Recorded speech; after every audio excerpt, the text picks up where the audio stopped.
on this beautiful January 7th, beautiful morning here in Paradise Bonsai Pipeline. We are here for yet another year, shooting out into another beautiful year with the Hui Backdoor Keiki Beach Bungalows present the Backdoor Shootout, day number 1. So we are super pumped, you guys. You can join us live on YouTube. Thank you to Spectrum, channel 1020. That's me, brother Ezra Rodriguez. Aloha and good morning, gang. I will be joined by Mr. Rocky Cannon and Professor Isaiah Walker. But we're going to get right into things, and we're going to be bringing you guys live. After a few pieces, we're going to be starting the stand-up discipline right here at the Duke Kahanamoku specialty event. We're always in memory here for the Hui Backdoor and for Mr. Duke Po'o Kahanamoku. And look at that beautiful pipeline and backdoor. And backdoor has shown up a bit more than pipeline this morning with the swell direction. As you can see, the beautiful, we call that Beaver Creek. So if you thought you were a fish in a fish pond, well, this is the Pacific Ocean, brother. This is no fish pond. This is the North Shore, and there is our setup. Thank you to VOLCOM, the Proving Grounds, Dave Riddle and the team for letting us use the yard, and I'm right upstairs right there in the infamous 3-story Jerry Lopez house. And yes, we're going to get things started.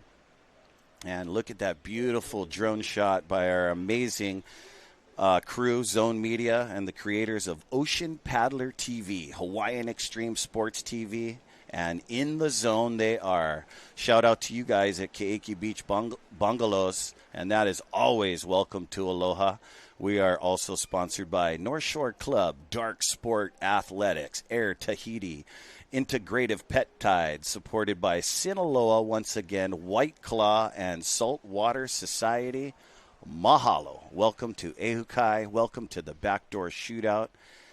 And yeah, we were just on hold as we had not just the shortboard athletes, but the longboard.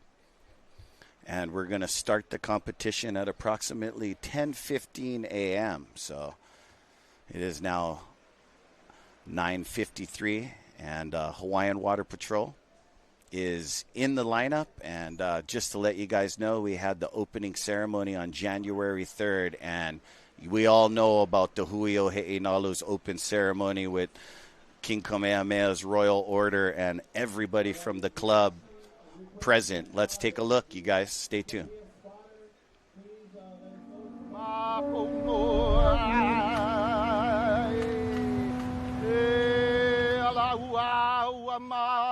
Lama ua hele kanaka ai luna ua kai aku akula ka hoa kale na ui hoi kau pu ava uli pu ava kea moa kane moa wahine mahiki nā kau lele kalani I mua ola nā mamo e hopo Maikai a ke poe he nalu a pau ke ui o he nalu I viva ole I makau ole I koa kia poe kia I o ke kai e ola mau e ola no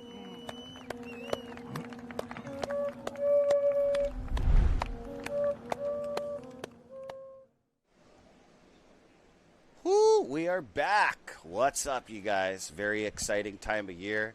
As you know, our holding periods from January 4th all the way to the 16th. Oh, we got some guys, our stand-up. And this is a jersey-less contest. This contest is very prestige. It is designed to give our athletes the utmost relaxation and freedom out there at this heavy wave as it's picking up, which started off pretty small this morning. We're almost at logistics 4 to 5 feet, and they do come in, and it is favoring backdoor. But 10:15 start. These guys are just paddling around. Still a free surf session. There's our Hui Backdoor tent. If you guys come down and join us live, we'll be selling gear out of that tent. And amazing day it will be. 2026 shooting out into amazing. And just to let you guys know, we want to show you guys the surfing, cosmetics, and mechanics of Pipeline. You're going to check out this package before we get started, you guys. So grab some coffee, This thing is about to hit. And stay tuned for this, the mechanics of pipeline, gang.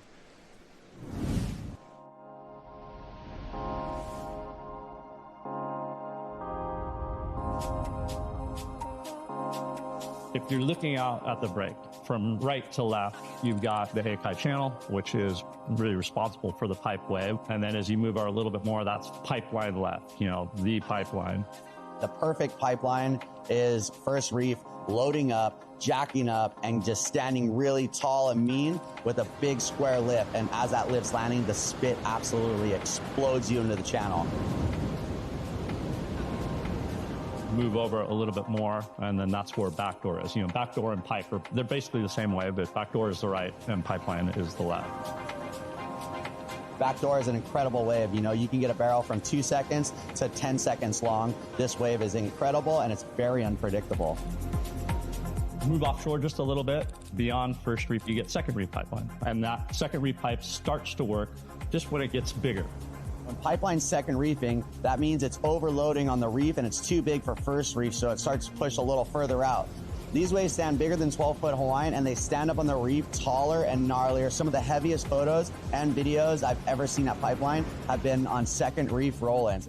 And we have third reef pipeline. That is when it is too big for first reef, too big for second reef. It starts to move out onto the third reef. These are very, very rare waves to catch. And when you catch one and you ride it all the way through to pipeline and actually get shacked on it, it is a dream come true, because these are kind of the diamonds in the rough at pipeline. Is the third reef, second reef to first reef, load up, big barrel, big spit.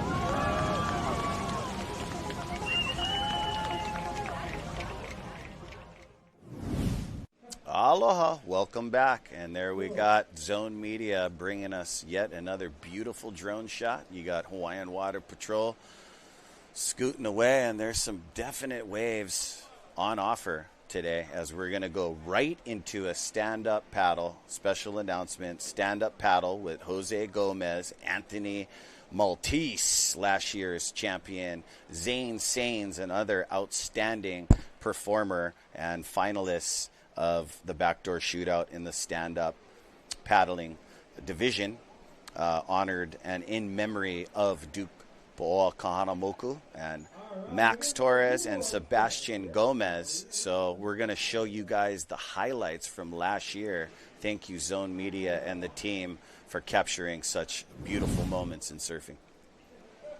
And here we go. That is Zane Sains, and this guy can switch stance. Beautiful paddling cosmetics. And here we go again, right up into it. And these guys, their whole goal and objective is to get, in each 30-minute heat, they're going to want to get a perfect 20, They're looking for the perfect 10, and they're looking to get deep in the barrel, but sometimes when they're traveling so fast on a bigger board, they get big pocket rides. So here we go. That's a beautiful one from last year. And here we go. Nice last clip. And yeah, you guys, welcome back. You guys aren't going to want to miss. The t-shirts this year are premium. We just went off with the long sleeve, the short sleeve lycras, and brought to you by Jack Soren. So Jack's got a gold chrome one, and we also got this amazing shirt right here. The Hui Backdoor Shootout in memory of Duke Kahanamoku, gang. Check that out, you guys. We also got the 30th anniversary hats. These things are going to go super quick, okay? So joining me today is my buddy, Isaiah, Professor Walker. He'll be here in a few minutes. Super important that we get our kids to school, and he also takes care of a bunch of students at Brigham Young. So shout out to you guys. Thank you, one of the surfing moms, Linda Kea, for tuning in. Always a big supporter of our surfing, and you guys can give me a follow at Ezra Rod, and I can answer you guys some amazing questions. So there's a beautiful drone shot of the playing field, the 7 Mile Miracle, and it's been a great winter. And you guys, we're just going to take a short break. We got 10:15 started, so this is get some breakfast, get some coffee. If you guys are planning to come out here, please do. More love and aloha for you guys, as you can see Beaver Creek. So we're going to cut to break. You guys stay tuned. We'll be right back. Aloha. The 2026 Hui Backdoor Shootout is brought to you by the proud members of Hui Nalu. Presented by Keiki Beach Bungalows, Welcome to Aloha. Sponsored by the North Shore Club, Dark Sport, Ade Tahiti, Integrative Peptides. Supported by Sinaloa, White Claw, and Saltwater Society. This live broadcast is produced by Zone Media, creators of Ocean Paddler TV, Hawaiian Extreme Sports TV, and In the Zone.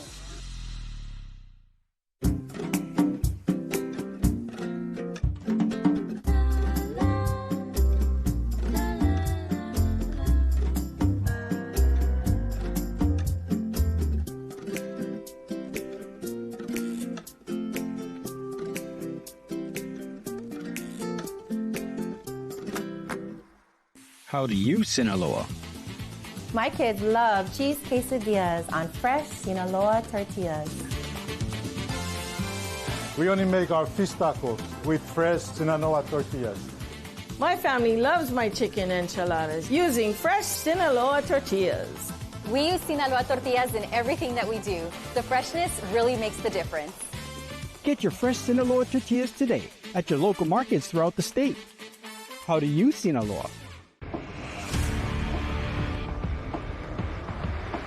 Allow us to help you grow your events by reaching Hawaii's giant outdoor sports and ocean enthusiast demographic. Zone Media specializes in social media content production and distribution, drone and video production, cutting-edge live productions, and more. With over 25 years leading Hawaii's action sports market, give us a call at 808-343-3310.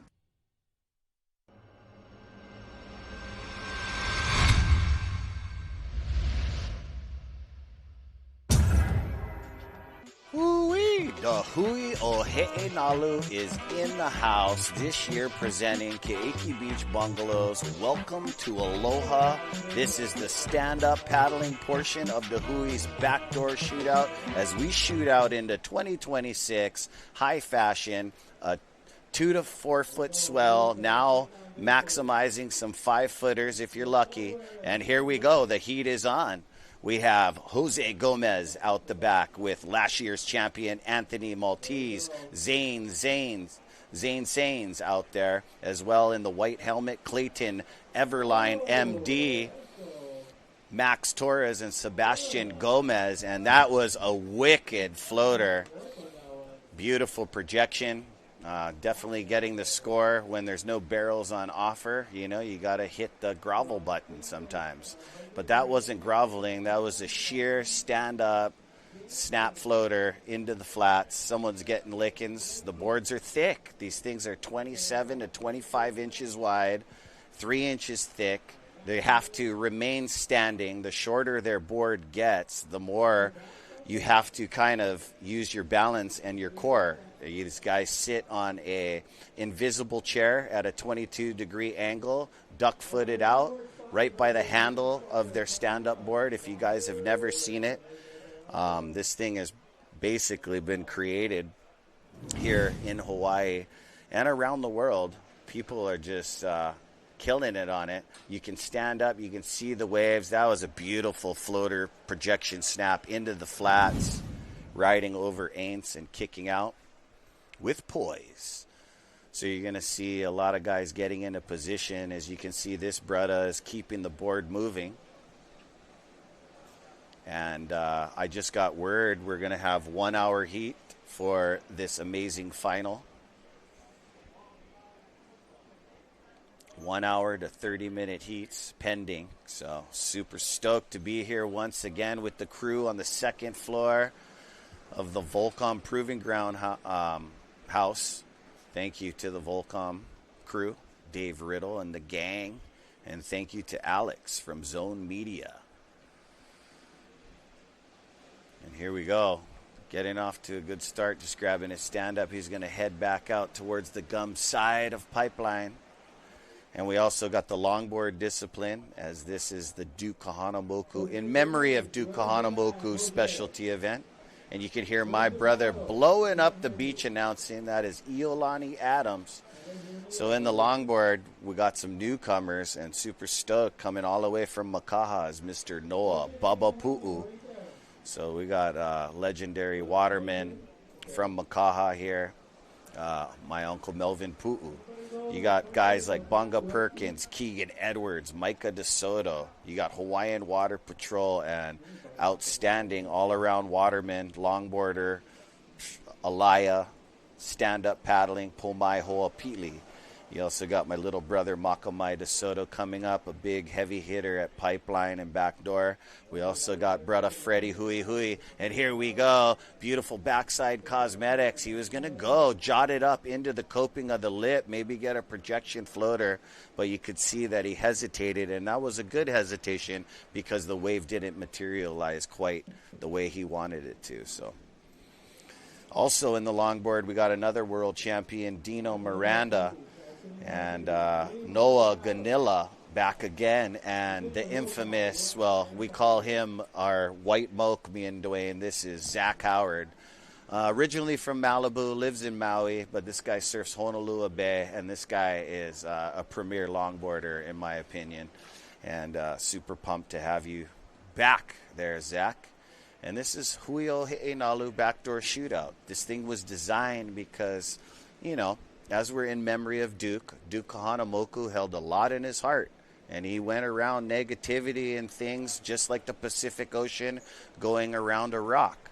And he held a lot in his heart. And a lot of people never got treated fairly back in the old Hawaiian surfing days, where a lot of our athletes and the best of the best would be on the bench. Why are they on the bench? And guys like Hui He'enalu, since 1975, have, you know, created a club and to help, you know, rooted surfers get a good platform. You know, Bonsai Pipeline is super dangerous. You know, you got to know how to play out there. Now that surfing is a state sport, you know, it's always been a sport to some of us surfers, but now that it's a state sport, you got to understand it's not a tennis court, it's not a soccer field. You're harnessing the energy of the Pacific. Can you handle that, is what I'm trying to say. You know what I mean? You don't need no, you know, chest out, like this is, you know, my sport. That kind of stuff doesn't jive. Respect is a key fundamental here in professional surfing. So we got some paddles up. You guys got an hour to compete. I know they can't hear me, but you guys can hear me. Thank you, brothers downstairs. Spectrum, Ohana in the house. And yeah, you got 6 guys in the finals. Who's going to take it? Anthony Maltese out there. Took it last year. And we're going to run in later on into the week into our main event, you know, our 8 teams. And we got some amazing teams for you guys. Well, these guys sit and contemplate their next maneuvers. We got New Earth Project in the house. We got Team VOLCOM back again. Team Nave, welcome back. Team Snap 5. And bringing Mr. Tero Watanabe with them. And we got Team Du Bois, changed from North Shore boys. Billy Kemper got the story. I was with him this morning on the deck. And, you know, as all the surfers assess it, they're telling Uncle Eddie, you know, around 10 o'clock, you're going to see some mean backdoors, but it's the ocean. You know, being a surfer, that's another dynamic. You have to wait. You can never manipulate the Pacific. But you got Team Du Bois, a new team with 2 West Side Hamas, so that's going to be very exciting. You also got Team Peru. Aloha Peru, welcome back. Very exciting to have you guys every year. Team Japan, last year's team champion. And then Team 96712, know where you are. You're right here on the North Shore. And Brother Koa Rothman taking the individual title, $55,000. And another bonus for one of the best waves. So thank you to Keiki Beach Bungalows every year. Mahalo to you guys. The North Shore Club, Dark Sport Athletics, Are Tahiti, Integrative Peptides. Super pumped that you guys are here with us. Integrative Peptides, Gut Feeling Mango Strawberry Peptides Pro Prebiotics Blend. And, oh, they got a killer stuff. This thing helps your immune system. And formulated, accelerated, amidated forms of BPC, 157, KPV, and the immune peptide A2. So super stoked that you guys are on board with us. You take these packets, you mix them in your drink, and you can play all day in Hawaii, because you guys know the Pacific can cramp you up really quick when you're having too much fun. That's what happens. And you see this stand-up paddler, Clayton Everline, MD, paddling over the gums right here in the sandbar. And he's going to choose to lay down on his paddle as he gets over the reverb and the current kettle on the inside. He's going to stand up. And these guys sit on an invisible chair. You can see him. He's not just standing straight up. You would fall down like a domino. And a lot of these guys got really good paddling techniques. You know, the blade is pitched out. Not a 45 degree. I would give it about 30 in the 27 degree rate. But the way it's stuck out, that's how you break the water. And you paddle with the T-bar. And these guys also lean. So as they're paddling out, they lean to the right, they go right. They lean to the left, they will go left. But also as they're paddling into the wave and they're harnessing the wave, you're already standing up. So you can already tell if you're a surfer at home, the fundamentals is the first thing that you're going to want to do is fall backwards. So you have to lean forward. There's a lot of, you know, dynamics that come with stand-up paddling. They used to have a big tour. A lot of guys left, you know, certain jobs and stuff. It was looking really honoring, but it's really good. Thank you, Uncle Eddie and the Hui o He'enalu for honoring these Polynesian disciplines that we love to do so much. Okay, we got movement. And looks like Max Torres moving into the bowl. And, ooh, that's late. As you can see, that was the, oh, I'm not going to go, but I'm already in the coping of the lip, so I'm going to hit the eject button. And you guys know that this is a contest. If you ever did that in a regular free surf, you better hope there isn't 12 dozen kids on the inside of you. It's always good. Yeah, good decision. I'm almost thinking that could have been a quality wave for him. Just get a little lid shot underneath there. You know, you do get scored here at the Backdoor Shootout when you do travel through the barrel. You know what I mean? You got to stay in control. It's like a football player getting into the end zone. You got to capture the ball, keep it in control, just like your barrel riding here. So, yeah, a lot of movement. And, you know, as a surfer, I'd like to tell you I use stand-up paddlers as a beacon. Once they start moving, I know they see something. So I move into position on their inner rail, you know, depending on who it is. You know, a lot of these guys are the best of the best. You wouldn't do it to them, but, you know, there's some street Pacific sweepers out there that catch 4 waves in a row and you're just baffled. You know what I mean? It's hard to tell people nowadays. They just want to argue, but you're telling them amazing criticism. Like, hey, man, you're dangerous, bro. So just, you know, gifts of the sport. Respect takes you a really, really long way, especially here on the North Shore, as these places are weaved and connected by every side, and all different kinds of raised watermen and water wahine. So, yeah, this live broadcast is produced by Zone Media, the creators of Ocean Paddler TV and Hawaiian Extreme Sports. And these guys got it on lock. Here we go. Backside. Ooh, I think that's Saint Zane's without the helmet. Looks like his airbrush on his board, too. He's going to go for the backside Steez barrel, but he got the heels edge.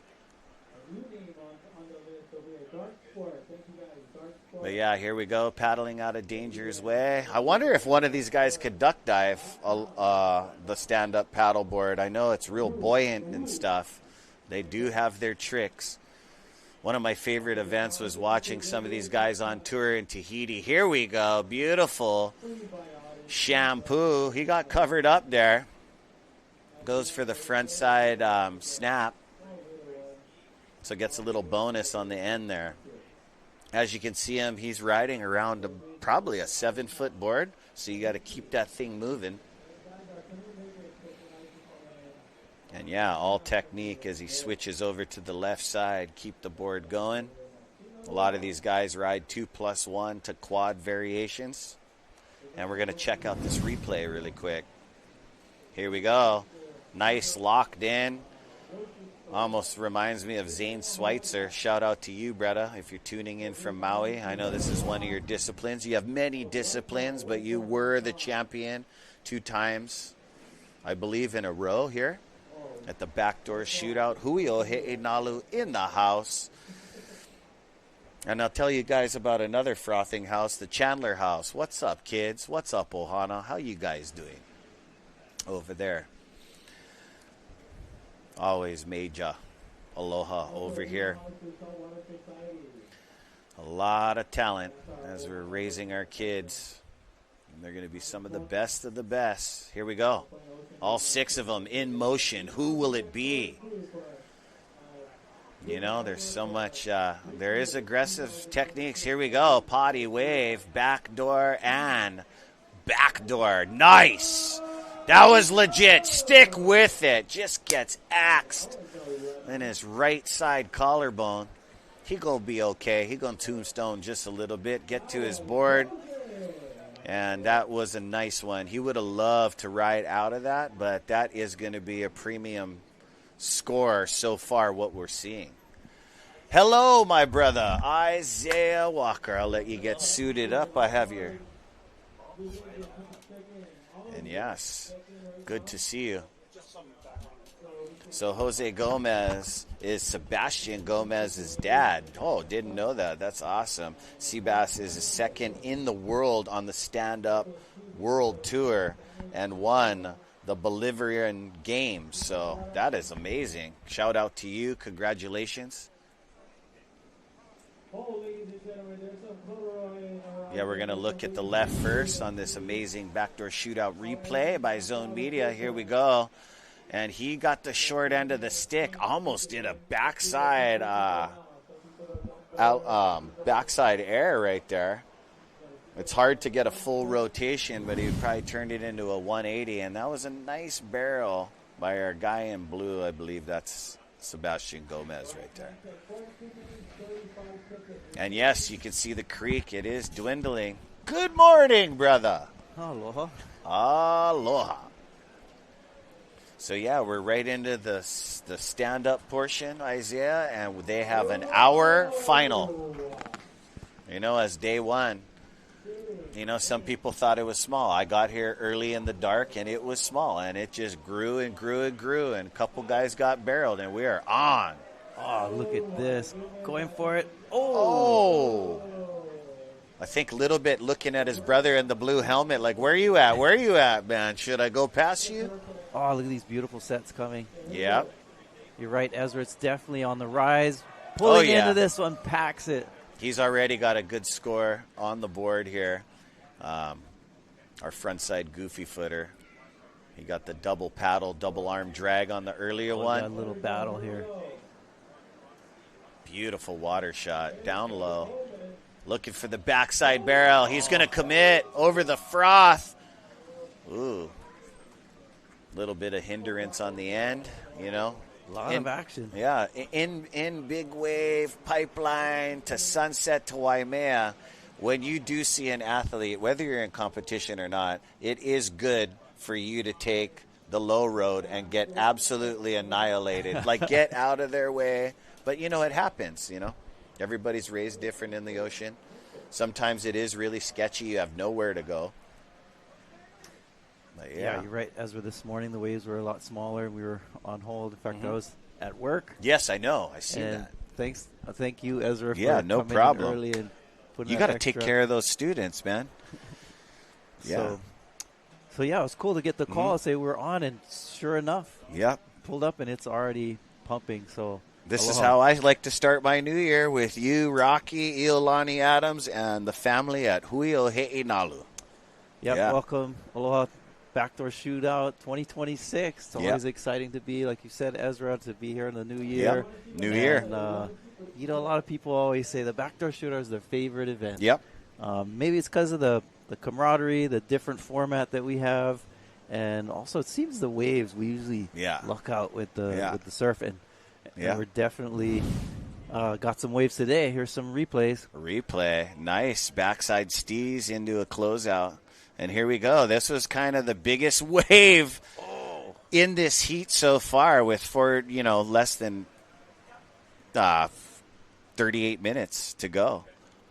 So beautiful replays. This was a foamy one. He would have liked to travel a little bit further, because at the Backdoor Shootout, you do get awarded for traveling through the barrel, remaining under control. You get something. You know what I mean? You don't just get a quick up and down. That guy got a nice one all the way into Aints, but looked like he hurt his hip. Yeah.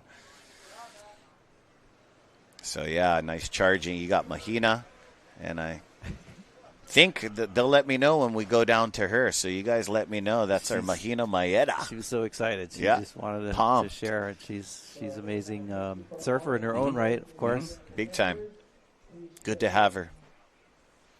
So, we got Mahina downstairs. Check it out. This guy just came out of one, and it looks like he might be on the injury list right now. Hi, this is Mahina down here with Jose Gomez. I noticed that you came on the quad, and what happened to you? One wave, good tube, saliendo del tubo, presión. Thank you, my friend. Thank you so much.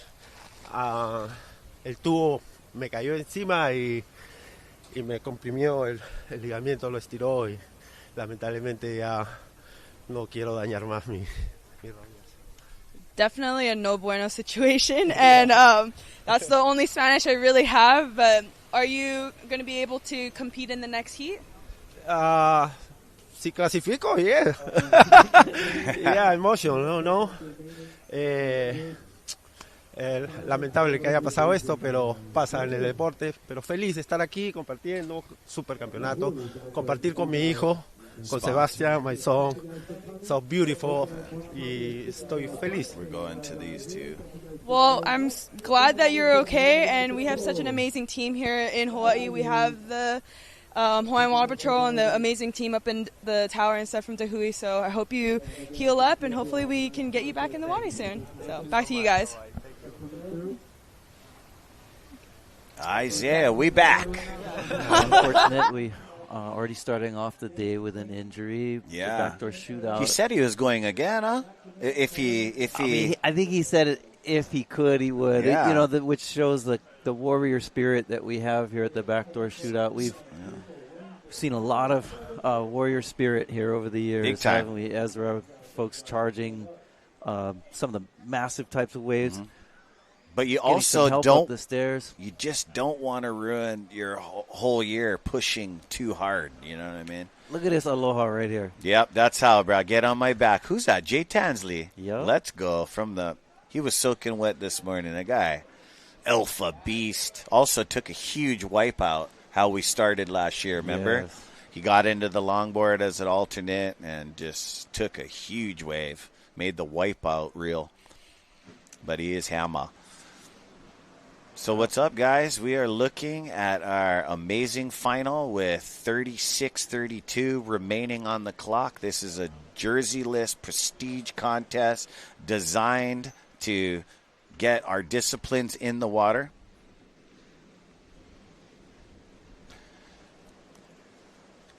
Yeah, as we're saying, Ezra, one thing that's really cool about the Backdoor Shootout is, we celebrate all types of wave riding, and stand-up paddle is one of those diverse fields, and we have longboarding, and in the past we've had body surfing and other things, so we definitely celebrate the diversity of wave riding vehicles at the Backdoor Shootout.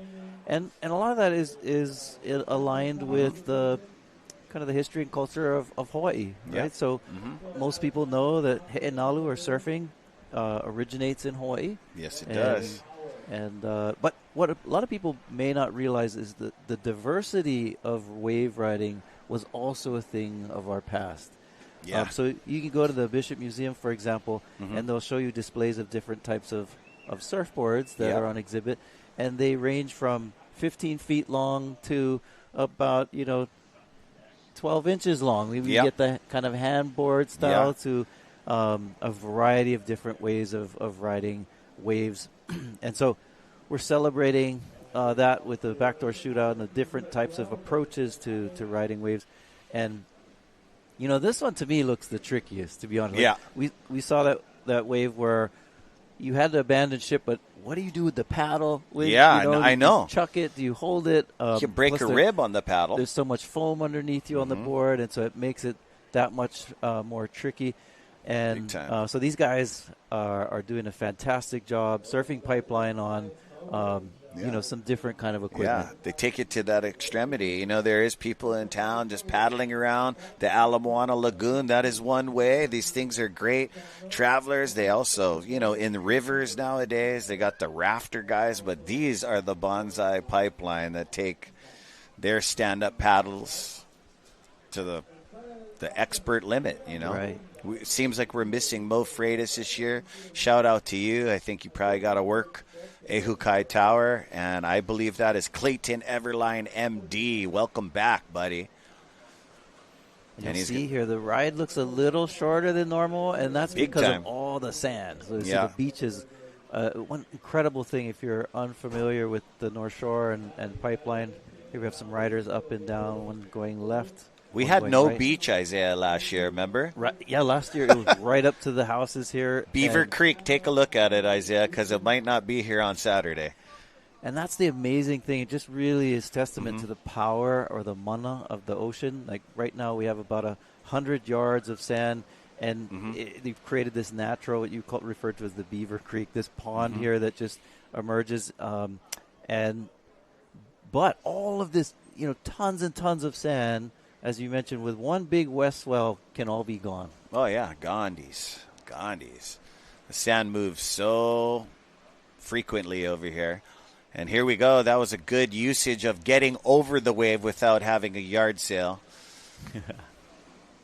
That's when you use your paddle, your helmet. It's like they're paddling to the same beat here. So you guys are going to see him use the pivot on the tail, and this guy's just pretty much on fire. He's going to go for like a little under the lip. Wouldn't call it snappy. He did what he could with it. Yeah, and as the swell rises, you'll see, hopefully some consistent sets, but they're trying to figure out which of the waves to pull the trigger on, because not all of them will barrel. Yeah, and this is that guy's style, Anthony Maltese, last year's champion. Like, he's got that loaded up, low center of gravity, double grab, good usage of paddle, and I've been watching him collect hardware around the world. So, Anthony, you.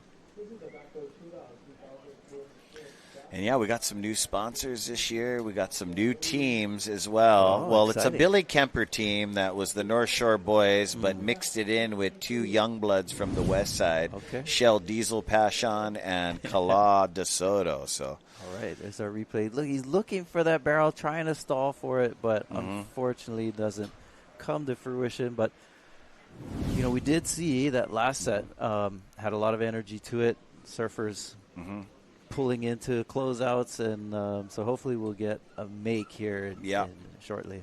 He's made his first one, and he's working on his second wave, so that is super exciting. But also, I really like his board design. I really loved what you were talking about last year. I asked you, how did the Hawaiians, did they have like a piece of wood where they had their measurements and stuff? Because there was so different, many types. And, that is like the beginning years of creation, and evolution.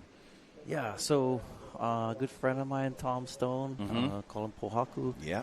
And he was at the forefront of restoring the traditions of making papahe'enalu or surfboards, and also holua sleds. If you able to learn a little bit about that. We not only did we surf on the water, surfed on mountains too. I know, one of the greatest scenes in Chief of War. I thought so. That's epic.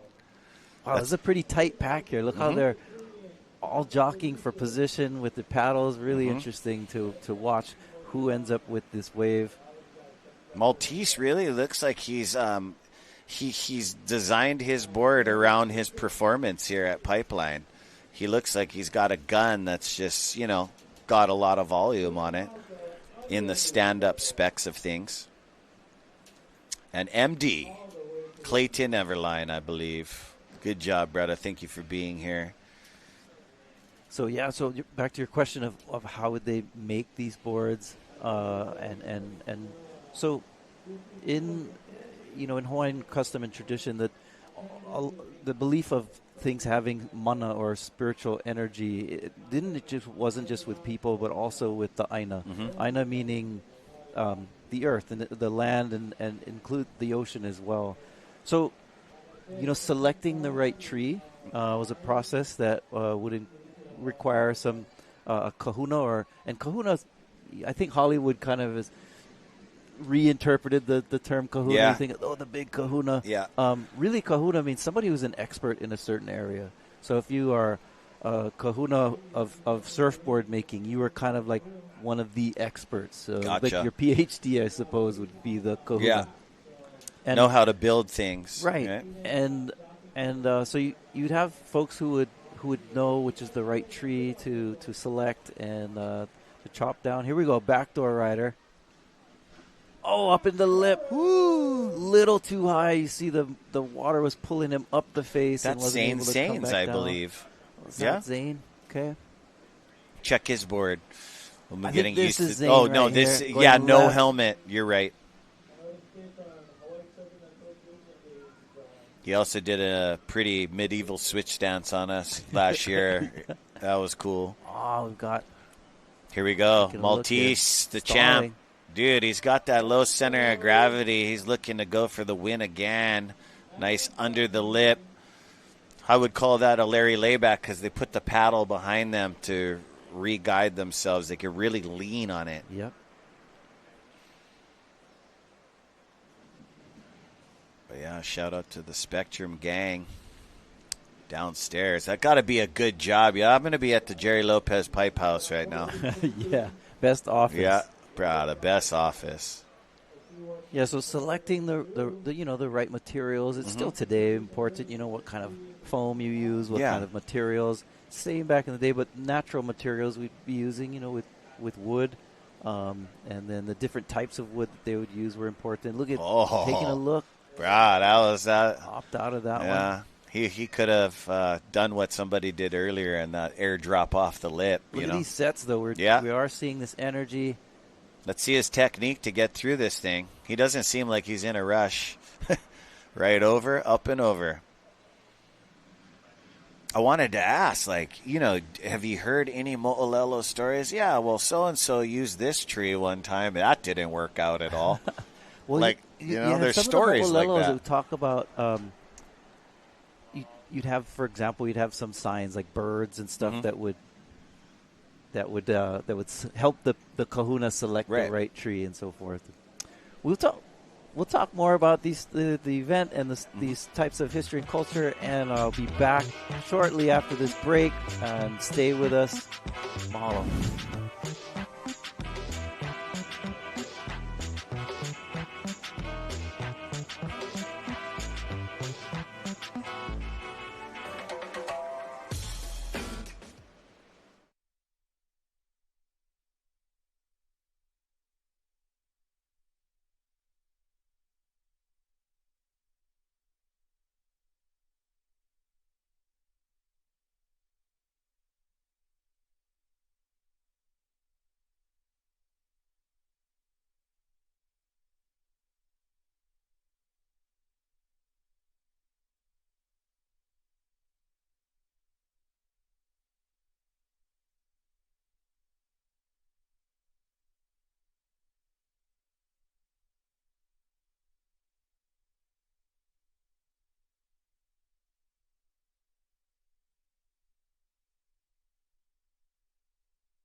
The 2026 Hui Backdoor Shootout is brought to you by the proud members of Hui Nalu. Presented by Keiki Beach Bungalows, Welcome to Aloha. Sponsored by the North Shore Club, Dark Sport, Ade Tahiti, Integrative Peptides. Supported by Sinaloa, White Claw, and Saltwater Society. This live broadcast is produced by Zone Media, creators of Ocean Paddler TV, Hawaiian Extreme Sports TV, and In the Zone.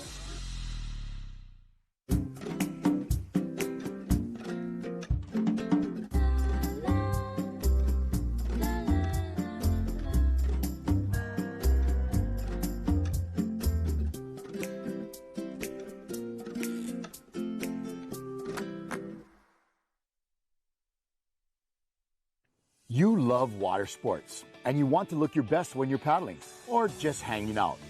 Ade Tahiti has just what a paddler needs. Long sleeve hoodies, tank tops, and women's Razorback tanks.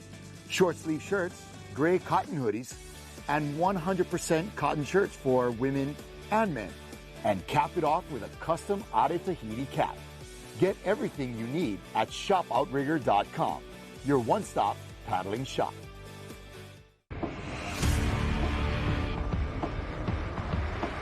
Allow us to help you grow your events by reaching Hawaii's giant outdoor sports and ocean enthusiast demographic. Zone Media specializes in social media content production and distribution, drone and video production, cutting-edge live productions, and more. With over 25 years leading Hawaii's action sports market, give us a call at 808-343-3310.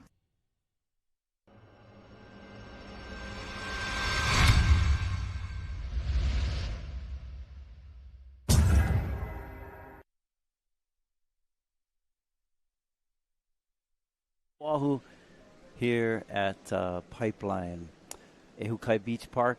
This is the Backdoor Shootout 2026, and so excited to be here with Ezra Rodriguez and be on the North Shore looking at the beautiful day that we have. We've had a lot of rain lately, so today is one of the first days we got the clouds parting and the colors popping, and it's a beautiful day here on the North Shore with a little bit of a rising swell.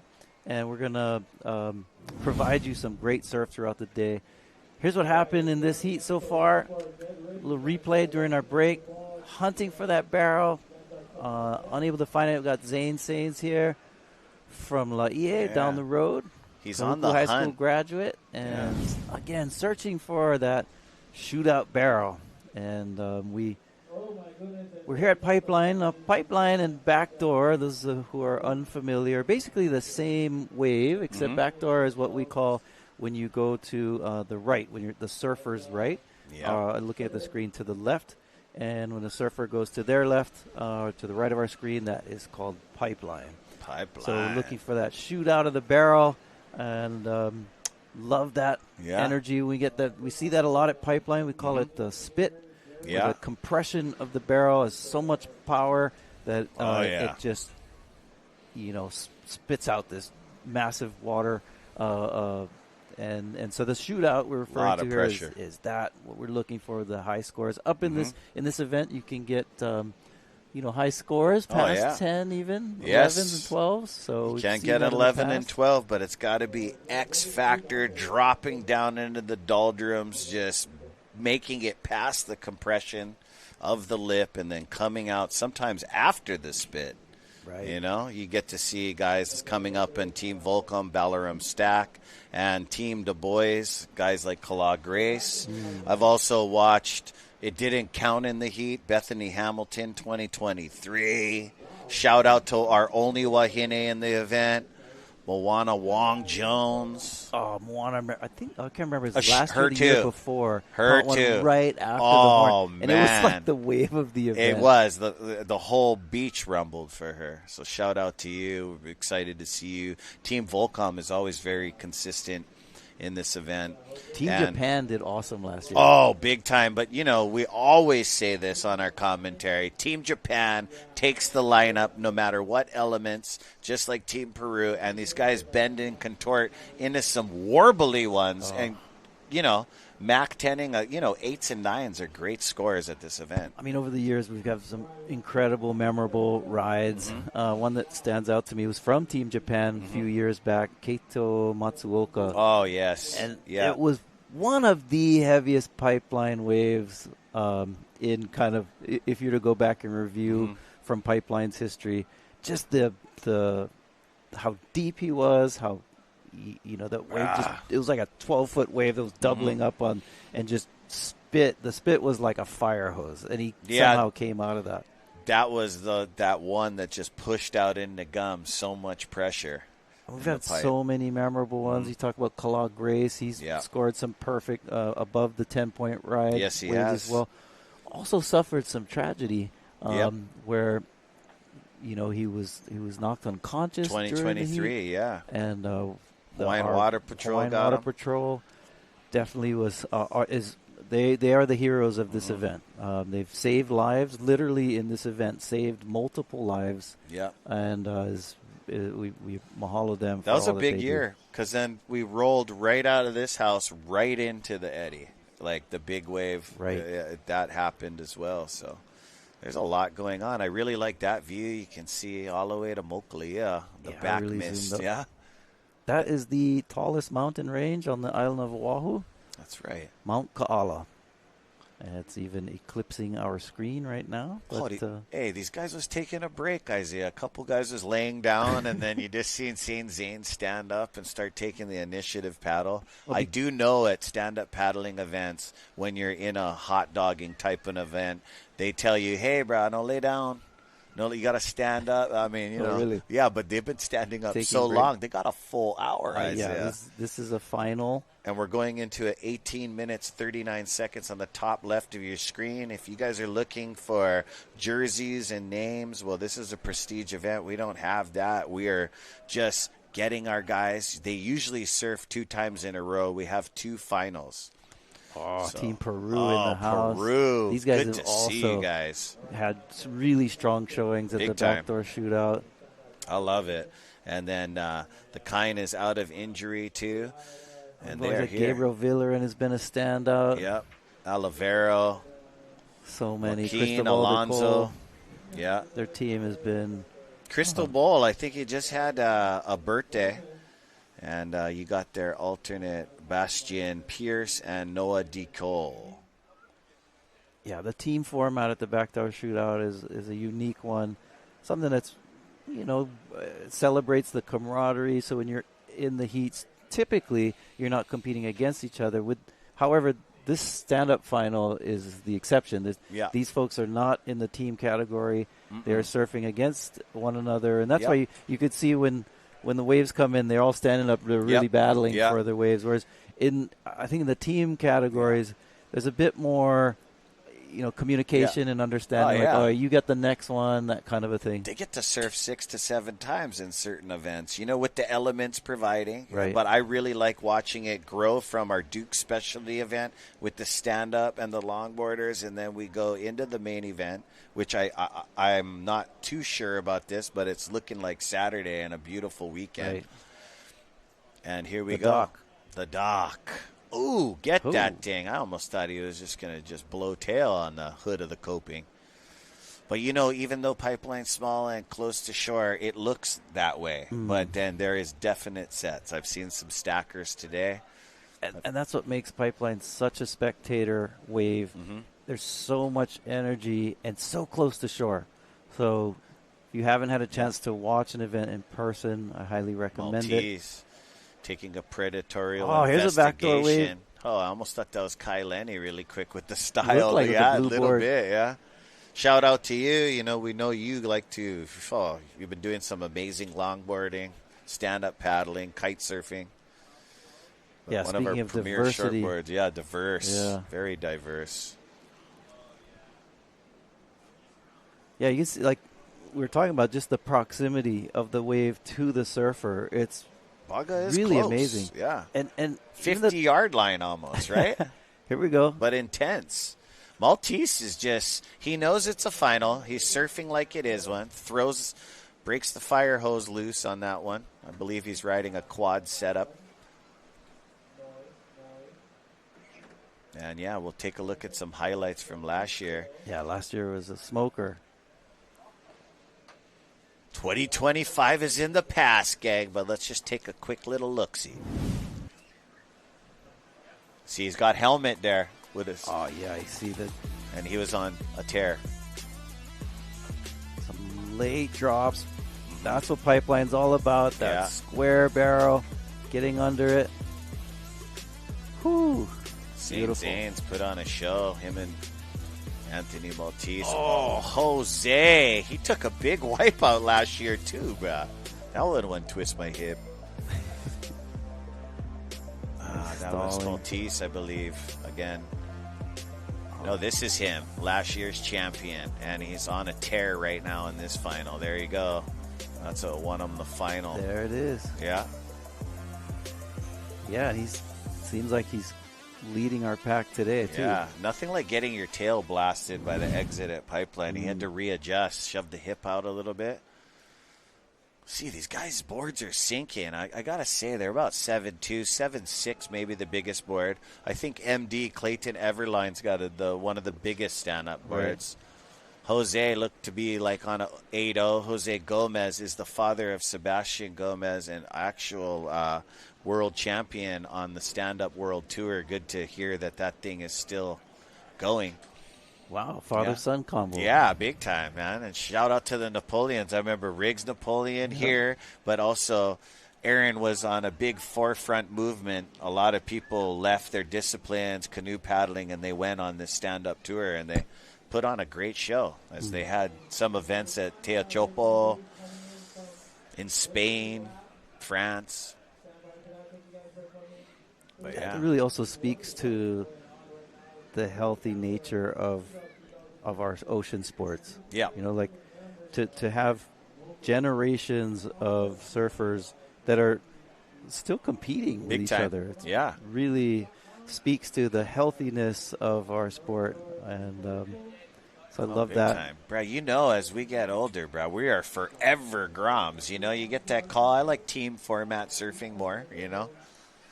Less pressure, but you got to think about it. These teams, out of all the 8 teams with 5 guys a team, they're competing against everybody for that individual covenant title. And what, $55,000? You kidding me?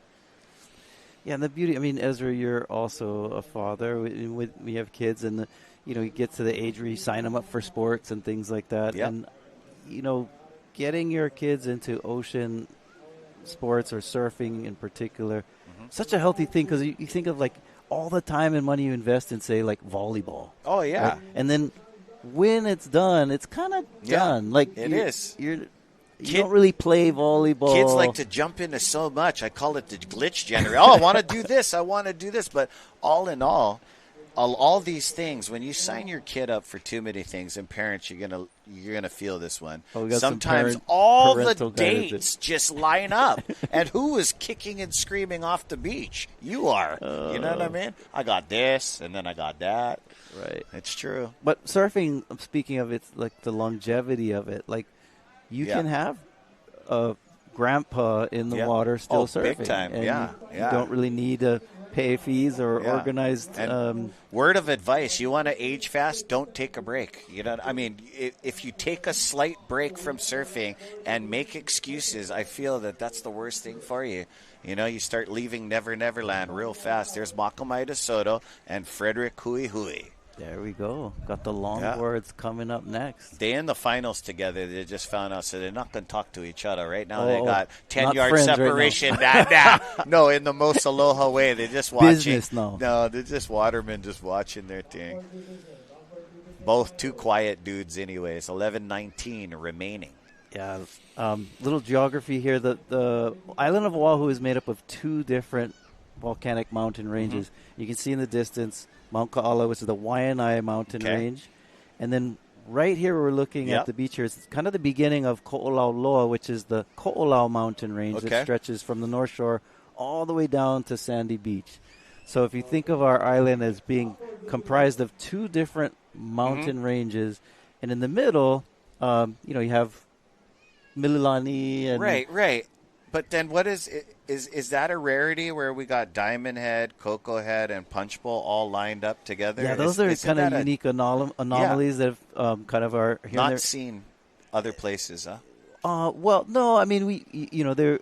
I'm not a geologist or geographer, but yeah, those Diamond Head used to kind of was a volcanic that the top blew off essentially, but I don't know if it's part of the Ko'olau range or not. Apologize for not knowing the specific no worries, answers to that, but I did not know that one carries to Sandy's just all the way. Very subtleties. All the Waimanalo, that is all. That's Ko'olau Poko, which is the lower half of the Ko'olau mountain range. Ko'olau Loa is the northern North Shore part of it. I mean, they look so different when you're standing. You know what I mean? The mountain ranges have their different etched. You know what I mean? Different vibe when you stand next to it. Pretty interesting. So beautiful island. We're getting some drone shots of all that sand we're talking about there. Got like a football field's worth of sand on the beach that can be here one day, and then the next day it's all gone. That's going to be gone. Someone peed in the creek already, though. I think things like diminishing a little bit. There's our setup. This is where we are. This is us. You got the judges stand between the flags there. The Hui Water Patrol down there checking in, and we are in the VOLCOM house right there on the left, the third story house. See there, the lights? 3 stories. There we are. Thank you.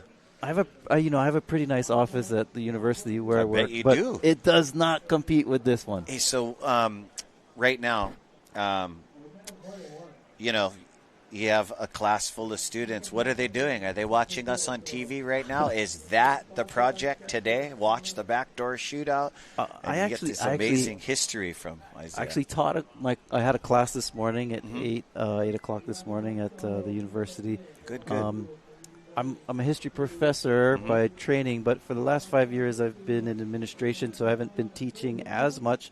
But we created a class for all of the incoming freshmen, just a university success course to help students to, oh, here we go. Right her up. Our doctor here. Yes. Clayton. Oh, nose pick with, I hope he didn't get bashed over the head with his stand-up paddle. Boom, where he stay? Boom, right there. No helmet. Oh, almost thought he lost his helmet for a second. Watch him recover. Oh, little replay of this wave. Replay this wipeout. Oh, that front nose. That's the difficult thing about riding a stand-up in a very, tight pocketed wave he's like in the pipeline. sandbar. The thing breathed on him too, so he hit toe edge real quick over the invisible handlebars, we like to call it. That's why riding longer boards at Pipeline is tricky. Yeah. Right? And we'll see the longboard division. Those boards are probably 9 foot long. Yeah. And I know you and your sons are shortboarders, but you guys get longboard action coming from the Big Island. It's all in your DNA. Right. My oldest son rides a longboard Makani. primarily. Yeah. Kahia is our oldest. Makani is our second. He's mostly shortboarding, but yeah, a lot of different types of boards to ride out there. We're seeing them on the beach. I really like just recently watching one of a young Hui gentleman, Ulu Boy, riding his Alaya, and it looked like a pretty big one. Talking to Pomai Ho'opili, that's usually in the stand-up, choosing to do the longboard in this one, he was talking about making himself a 9-foot Alaya. I mean, those things, it looked like Ulu Boy had a longer one, maybe at 7 foot, but interesting. Yeah, a lot of different types of who we got? We got Noah Pu'u, one of our youngest, Melvin Pu'u, in the house. What's up, gang? And the young man getting invited this year, surfing good, but also getting the life-saving award at the Duke Kahanamoku Foundation at Outrigger. So he's a young junior lifeguard in training, rides the ski with dad, and just absorbs. Who we got here? Looks like his brother's joining him. Shaka Pu'u. So their first backdoor shootouts. Looks some like handsome dudes, yeah, too. handsome dudes. It's like one of those Hawaii calendars or something. Look at these Kanaka. There they go, man. And out there with them would be Foster Bloomfield. An amazing longboarder. You guys may know him from Hawaiian Water Patrol. His dad also, one of my older brothers, like Kavika Foster, part of the Hawaiian Water Patrol, but an amazing high-performance longboarder. It's instilled in their DNA. They ride everything, but, they have amazing longboard background. That's Noah Bubba Pu'u and Makamaida Soto in the black long-sleeve jersey. And they're going to take the lineup. 1 hour final, brah. Oh, wow. Brah. At Pipeline.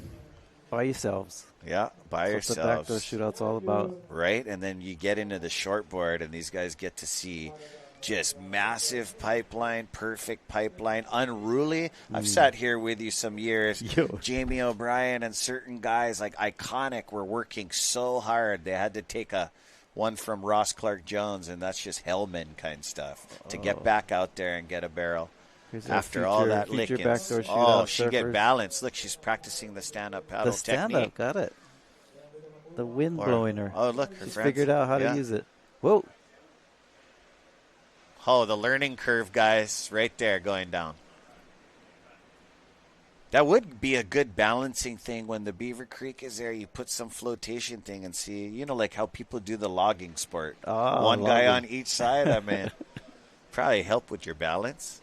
For sure. There's so much that goes with surfing, Harnessing the Pacific, but paddling. Nobody knows. Like, it looks like a beautiful day to just paddle flat, out, but there's current. There's things. That feel different under your board. It is. I mean, it is pretty tame today compared to our typical days at the backdoor shootout. And as you said, Ezra, there's a big swell on the wave this weekend. Saturday, Sunday, Monday, waves are the ocean will look quite different. And you see spectators sitting on the sand, looking all comfortable. How many times have we seen beach blankets and purses and children, thick water sweeping over there? Yeah, you got to watch your things, man. You don't want to, go to YouTube and listen to Adam Sandler's rap song, Phone, Wallet, Keys. It's actually pretty funny. A lot of people have been involved in that. The sand can just take your things real quick. Especially here on the North Shore. And it won't give it back. Yeah. But the lifeguards with the metal detectors, they'll find something like a year later. Like, it's amazing. These guys know how to pick through the beach. Oh, the great Thank bird's you to all eye view. Oh, yeah. The drone there, you can see that pond there. It's just the natural as the sand moves around and water makes its way into that creek there. I wanted to say, I've never seen it happen before on a small scale. Like when Waimea River breaks open, we watched Beaver Creek break open into Pipeline, and it made this mini artificial wave, like the size of the plant on the table. It was cool. And then it kind of just swept in. But yeah, you guys, if you guys want to come out and join us, it's always good to watch it live. We got people watching in the houses, watching off their balcony. Shout out to all you amazing watermen and water wahine, because we are all connected by the oceans here, guys. And thank you guys for tuning in around the world. I know a lot of you guys diehard backdoor shootout. We wait every year to start our year out like this.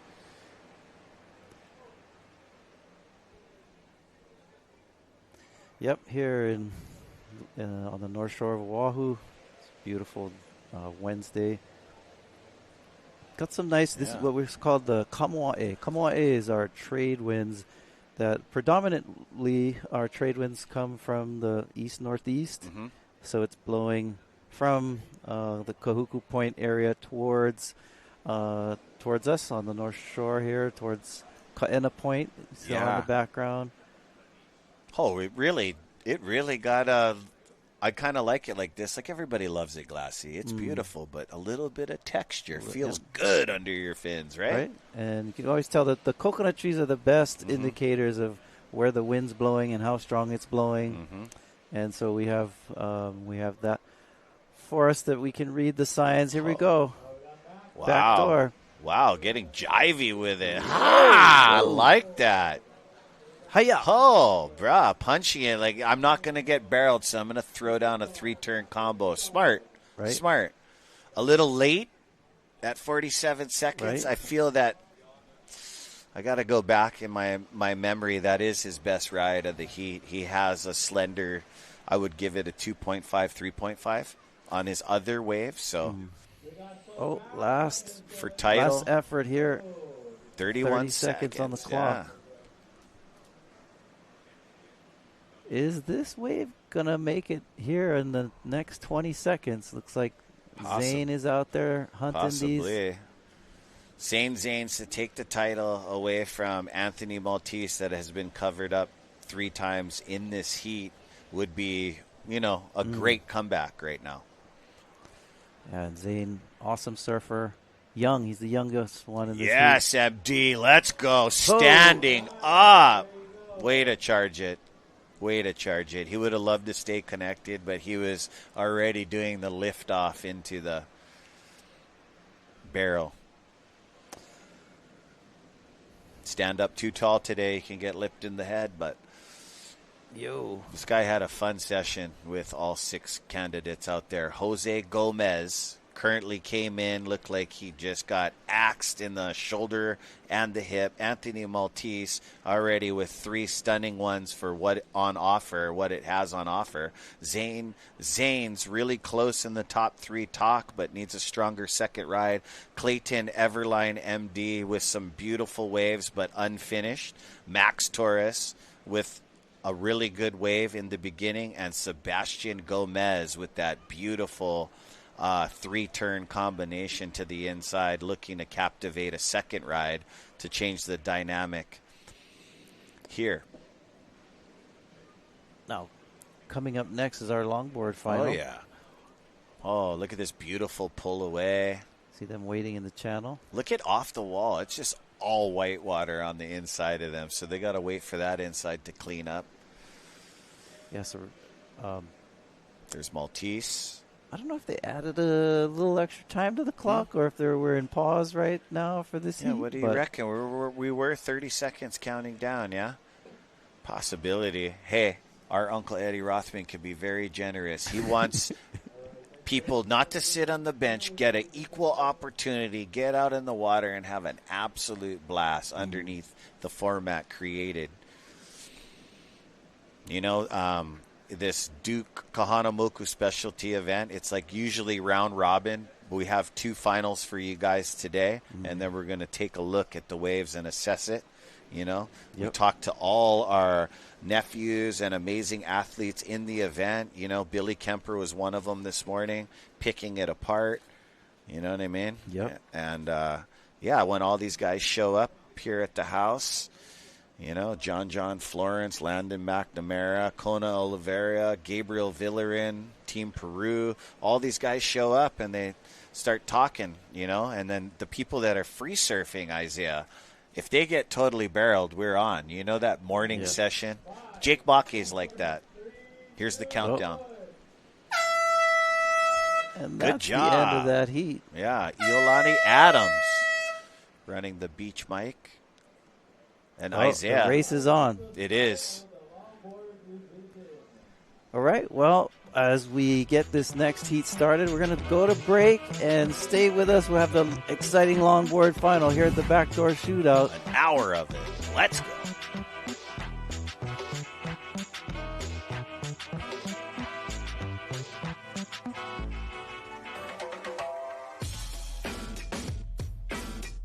The 2026 Hui Backdoor Shootout is brought to you by the proud members of Hui Ohe'e Nalu. Presented by Keiki Beach Bungalows, Welcome to Aloha. Sponsored by the North Shore Club, Dark Sport, Are Tahiti, Integrative Peptides. Supported by Sinaloa, White Claw, and Saltwater Society.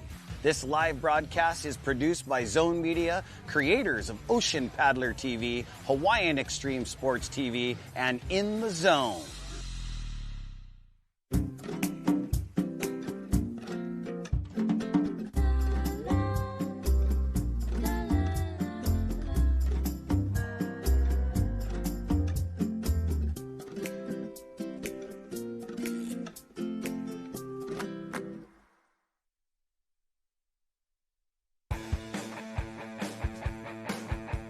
it's a magical thing when you surf pipeline. If I'm just not thinking and everything inside of me, my intuition and the wave and I'm just connected, like naturally connected, then that's the wave.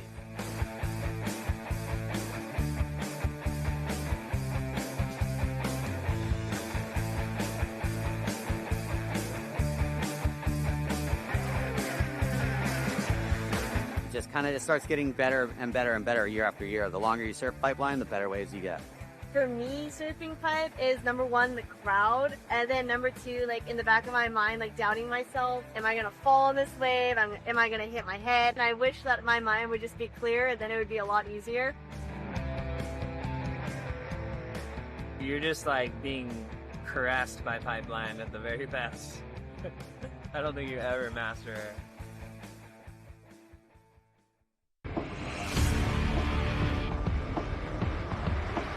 Allow us to help you grow your events by reaching Hawaii's giant outdoor sports and ocean enthusiast demographic. Zone Media specializes in social media content production and distribution, drone and video production, cutting-edge live productions, and more. With over 25 years leading Hawaii's action sports market, give us a call at 808-343-3310.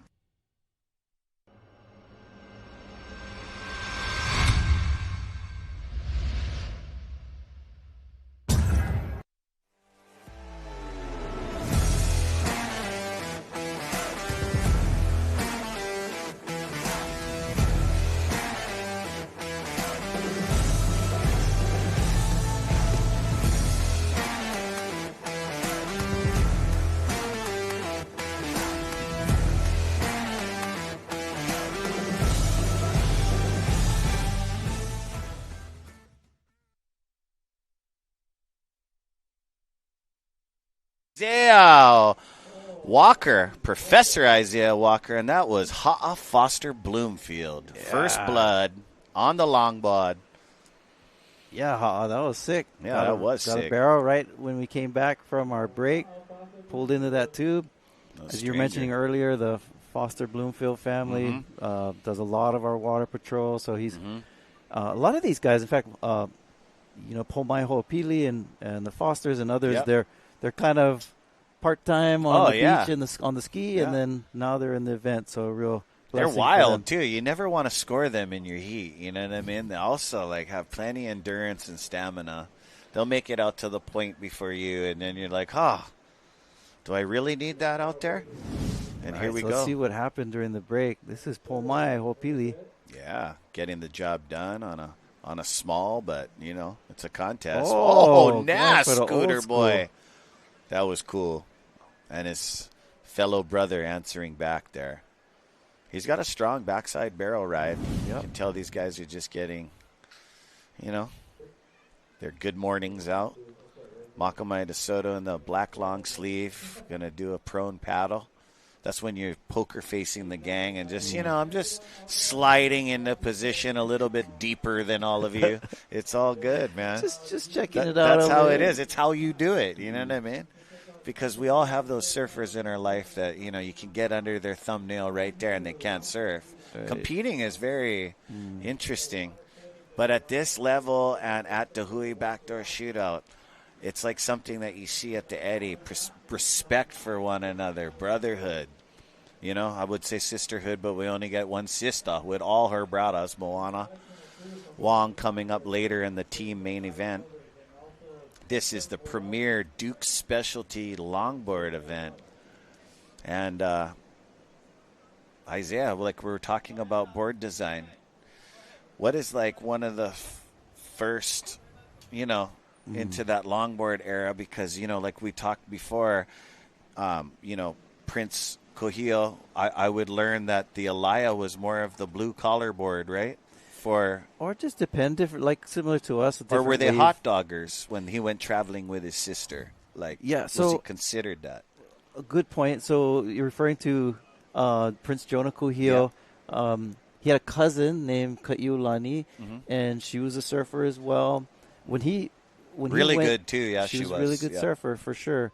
But him and his two brothers, They went to school in San Mateo County near Santa Cruz, and while they were up there, they surfed, and they had an exhibition where they basically put on an event where people came down, the local newspaper came down, and everybody was intrigued by these Hawaiian princesses and their ability to hit inalu or to ride waves. So that is one of the first stories that we have of surfing in California, and the first. So huh? so they rode a bunch of different boards, Olo boards with the long ones, and so they're in the longboard heat right now. But I think we have Mahina down on the beach with someone from our last heat in the stand-up division. Hi everyone, this is Mahina down here at the Backdoor Shootout, and I have Max Torres. Congratulations, that was an amazing performance that you put out there. Can you just explain to us what your mindset was and the waves that you caught out there today? Yeah, so the waves were fun. It wasn't the best, but we did the best out of it. I snuck some rights and backdoor, so that was fun, and some lefts, so yeah. You're from Puerto Rico, and what was your training regimen going into it? Is there any similar waves in Puerto Rico? So right now it's the same season as Hawaii. We have waves right now, so it's been pumping the last few weeks. So there's a wave called Backdoor back home, and just charging there.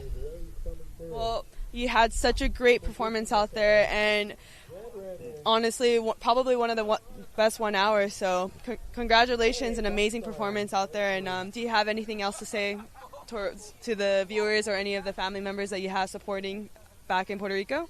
Yeah, thank you so much. Stay tuned. The next stage is going to be epic. And what's up, all the fam back home? You. Okay, thank you guys, and back to you guys in the booth. Thank you, Mahina. Okay, perfect. Thank you so much. Exciting to see some young guys out there. Max Torres, just heard from, 23 years old. Yeah, look, Shaka. Morning session. Borrow his friend's board at the Chandler house. Yeah, Shaka Pu'u. I'll watch this kid grow up at Makaha, man. From shoulder hopper to just giant Kanaka boy. Loves to bodyboard, shortboard. What's he going to do here? He's going to. This is a beautiful thing of our young nephew getting a ball of whitewater on his head. Backdoor, bro. You got another one. Oh. With the longboard, too, and a leash. Here we go. Nice backside stees. Noah, back-to-back. So there's brothers in this heat, Noah and Shaka. They're both Mel Pu'u's kids. Yes. All right. It's awesome. Good to see them here and getting their feet in the wax here at Bonsai Pipeline. Out there with them, Kaivi, Barry. Oh, here's a set. Pomai Ho'apili is going to let it go. Makamai's deeper. Makamai. Oh, little bit soul arch. Gets up in there. Wow, Isaiah. Tube riding isn't easy, especially on a 9-foot board, but he had control right to that last minute. He could have etched it a little bit more. Makamai. That's a little jockeying for position on that one. You see both Pomai excited. and Makamai. You know why? I have a steel trap memory. He watched, our nephew Kalad de Soto just get into that set wave. You know what I mean? Last year. So they're going to take, zoning out at Bonsai Pipeline, staying busy is what you want to do. You don't want to get caught waiting too long, huh? So, it's still early. So with these events, the person closest to the breaking, the peak of the wave gets priority. We don't have priority in this heat. Some events you'll have surfers that have taking turns through the priority system, but not this one. We have up here, right up and riding. Pili, Hawaiian Water Patrol, off the bottom, into the hood. Oh, he had some of his Alaya style on that. Traveling fast, but riding the wave to, its max. Yeah, Pomai is a really good surfer, longboarder, stand-up paddle, ocean safety, works with the Hawaiian Water Patrol. Practices his culture a lot. I love it. Yeah. I love his energy, though. He's also one of our heavy competitors. He jumps in the boat with Bunga Perkins. Where are you at, Bunga? Shout out to you. Oh, Shaka Pu'u. I'm proud of you, man. Hey, but shout out to all our longboard ohana, you know. Ethan Harbson tuning in Australia. Shout out to Harley Ingleby. What's up, my bro? My Thunderbolt ohana. Guys tuning in. And, yeah. It's giving the shock who's like just got caught inside at Backdoor. Maybe he's doing the run around here. I mean, this kid surfs all day long at Makaha, comes out on different boards every hour. That is one of the surfers' worst nightmares, right? Like, oh, big time. Especially at a place like Backdoor. Yeah. You could be trained up. Oh. Yeah, Backdoor is basically a closeout. I mean, you get guys that know how to, like, punch out what we call the doggy door. Yeah. But that just means that the wave typically breaks so fast that it's you know, a lot of these waves look like closeouts. And so when you kick out of Backdoor, there's no real channel. No. Right? So no, you get compressed, and then you got to rush, and then you get stuck in aints. All that stuff exhaustions everything that you thought you were going to do. But, you know, that's as surfers, we try not to make those mistakes. And it's shallow in there, too. It is. I mean, I guess the nicer thing about Backdoor, even though it's shallower, the reef is flatter than, say, on the left where it's a bit more, you know, caves and crevices and uneven. Famous for ground. nicking your ankles, you know what I mean? But in the heat of the moment, it doesn't hurt until you actually go home and rest, you know what I mean? Yeah, but there is a lot of sand over towards the pipeline area. As you can see right on our screen, these guys are about 50 yards out. There is big overhead waves that come in, but they look like they're in the shore break. Yep. And thank you to all you spectators coming down. You guys get some front row seats in front of Beaver Creek. So longboard, typically that means, what, Ezra, 9 feet and 9 over? 9 feet, yeah. So, you know, there's the high-performance side of longboard, and then there's the traditional side of longboarding. I like to say I kind of stand where both can live under one roof. It's the day. You know, a lot of surfers say you use the certain board for the certain day. Right. But a lot of Polynesians here in Hawaii can ride a single fin, duck dive a 9.4 and a 9.6, nose ride it good, do power turns on it. I mean, honestly, when you get to the age that I am at, it's like pour your feelings out into the wave. Don't judge. That's why a lot of my brothers ride Alaya, because it's their own thing. You know what I mean? Ulu Boy will explain that. But, you know, love high-performance longboarding, but I admire the traditional side. Right. Being on Thunderbolt, we have both, all spectrums, you know. And you'd ask earlier, like, what's the evolution of the longboard? I guess you'd say, like, the Olo board in Hawaii, Old Hawaii. Olo were the really long ones. Okay. That could be, like, 15 feet long. Wow. Even some situations, some cases. That's killer. I would ride that one at Kahana Bay. Oh, yeah. You know, that is a humbling thing when you go with Pahaku Stone. I heard you guys go get the tree, and then you get it down in the mountain, and then there's so much process, but for something so unique and special. You know, and we were talking about that, too, how in traditional days, how would you select? Sometimes if a tree were to fall after a storm, it was like self-selecting. Well, I'm a carpenter, not a board builder, but I admire it. You know, I leave that to the experts. But do they even look at the wood grain, like the crowning and oh, this will make a better bottom? But if it's smiling up, what is the? You know, there's so much. And that's where, I mean, we talked to Pohaku, who makes makes Papahe and Nalu or surfboards.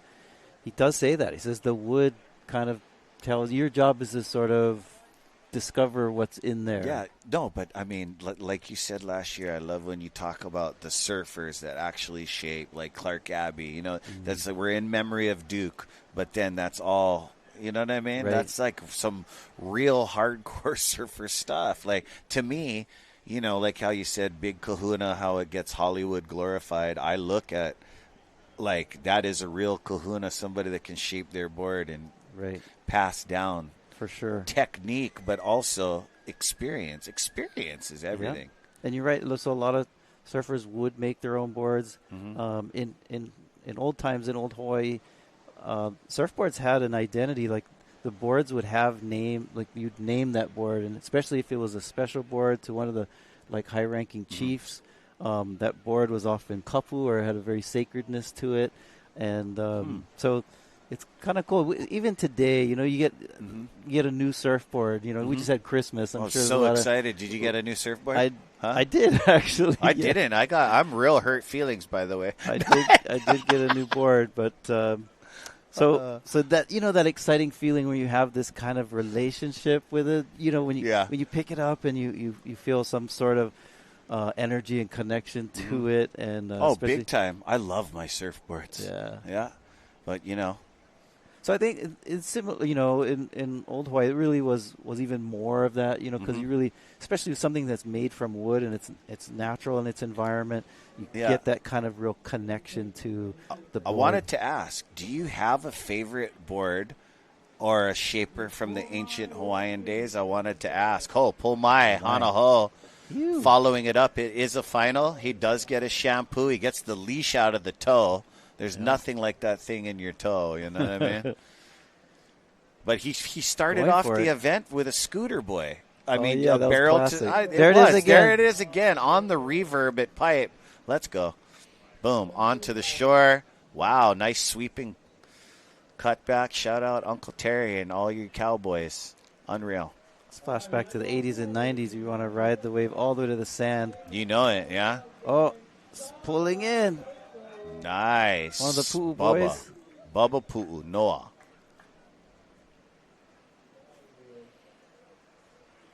Unreal. I like the whole different dynamic.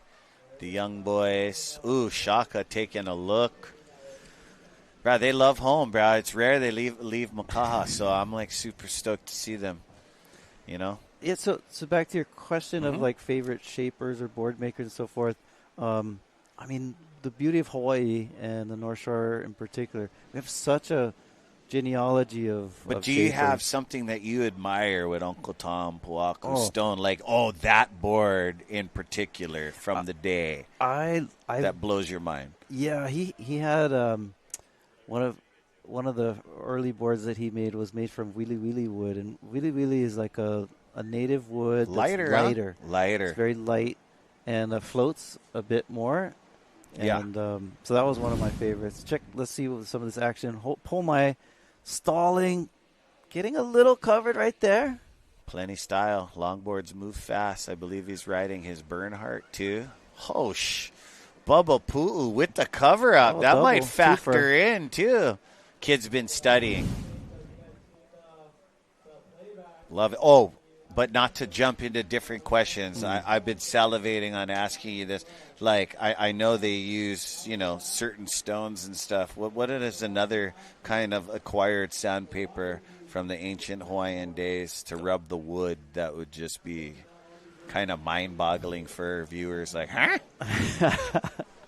So that, you'd have...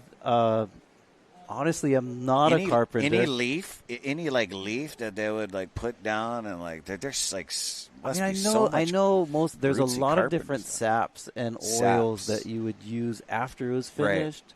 So kukui, for example, is a nut in Hawaii that you'll see a lot of leis that are made out of kukui, the black nut.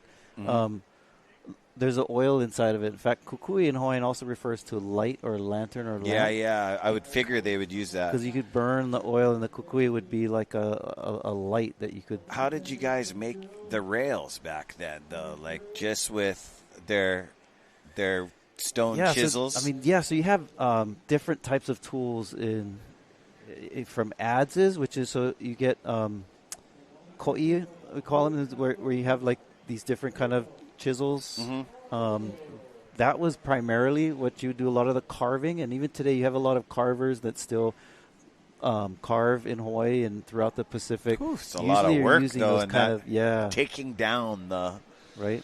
Look at this Freddie one. Hui, Standing Big Island tall. in the house. Woo! Nice. Freddie, one of our Huio He'inalu members. That's one of the nicest ones of the morning. Here we go. Pull my. Pulling in. Beautiful. Would have loved to slow down a bit, but the score was on there. He's going to go for the float. Little rock and roll tail drop with hair whip. Oh, Bring it, baby. Doing the Instagram Indonesian kid. Let's go. That was cool. Ha-ah, yes. No grab rail. All right. Oh, in the heat of the moment, bro. There's some things Waves happening. are turning on. I'm thinking that we're missing last year's go. champ. Oh yeah, let's go, Bubba. Wing spread. You see, young kid figuring it out. I love it. And then look at Shaka. What is he gonna do, Shaka? Makamai is looking at this one. Yeah, Makamai got a good one already. A no make, but a traveler. Pleasing the crowd with that Hail Mary there. Gosh, that's cool. Here we go. Shaka Pu'u taking a dig. Ooh, don't stay up there too long, kiddo.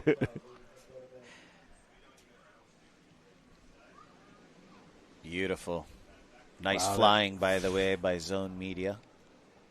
That backdoor wave by Freddie, Hui, that was one of the nicest waves I know. all morning. I would like to see the replay of that when they pull it up. 37:52 remaining on the heat.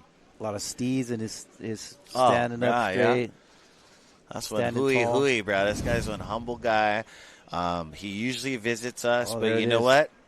He's also a daddy bear. He had to take him and his wife, take the 3 kids up to Japan for the art of jiu-jitsu. Pomai. Yep. He's been busy this heat, working hard. Huh? Look. There it is. Yeah. That kid wouldn't be able to stand on the board, bro. He'd fall. You know what I mean? Oh, trying to get under that. That was nice, you know. There's the Hail Mary.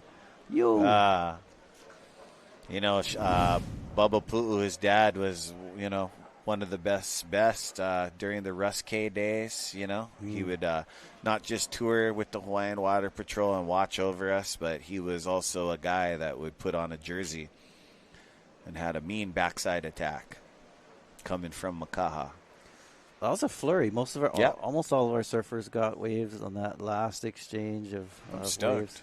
Because, as a surfer, when you don't really, you know what I mean? Pipeline can do that to you. You get a half a wave, you know what I mean? The heat's over. You usually get another chance, but this year we're straight into the final with Noah Pu'u with 2 good ones already and a closeout. Ka'ivi Berry.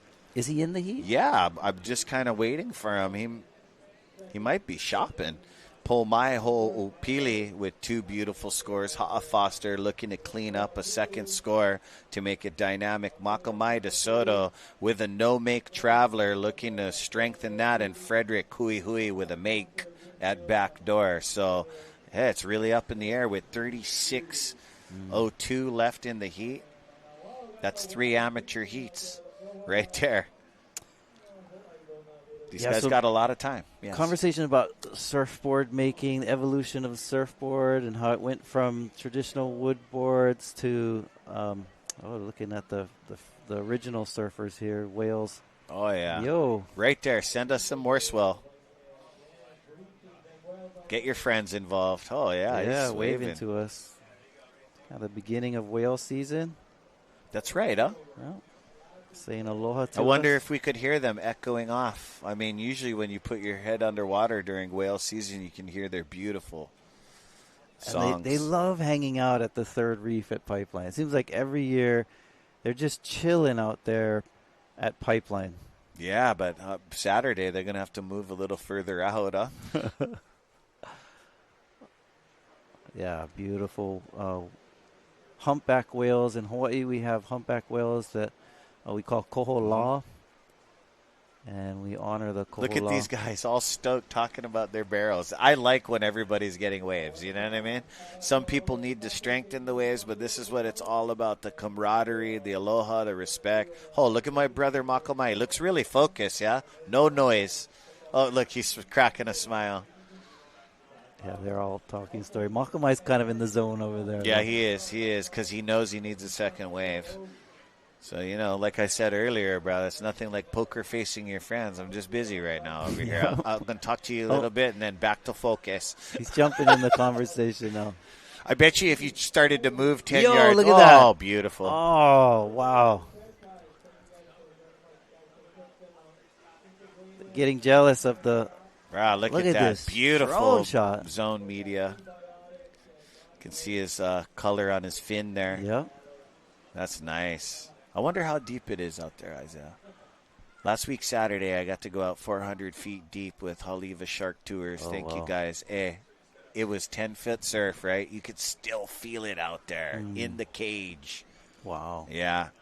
So, hey, you guys, we always teach you never turn your back to the ocean, but I'll tell you right now, the ocean is an amazing place. Yeah, we get the humpback whales come from colder climates up toward Alaska and Pacific Northwest and come down here during the winter season to grace us. And Kohola, actually there's one of Hawaii's most famous heiau. It's called, is named after Kohola. Okay. On Where? the Big Island Okay. in Kauai. Okay. So Kamehameha built that heiau in at the in the middle of his campaign to unite the islands. And, wow.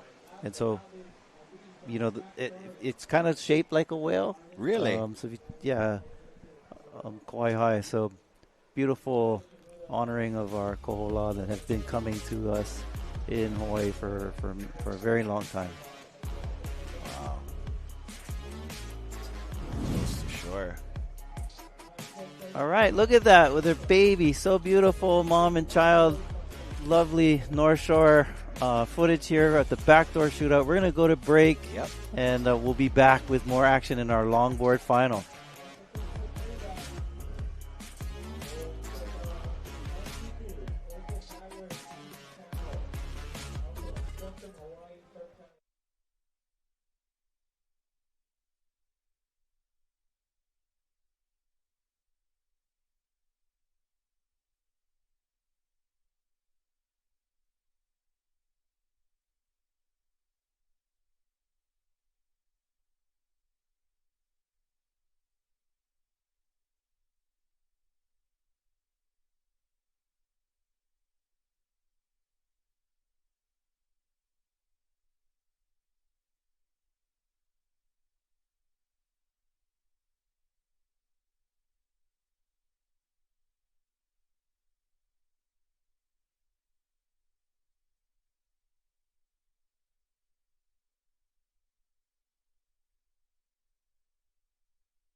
Nalu, presented by Keiki Beach Bungalows, Welcome to Aloha, sponsored by the North Shore Club, Dark Sport, Ade Tahiti, Integrative Peptides, supported by Sinaloa, White Claw, and Saltwater Society.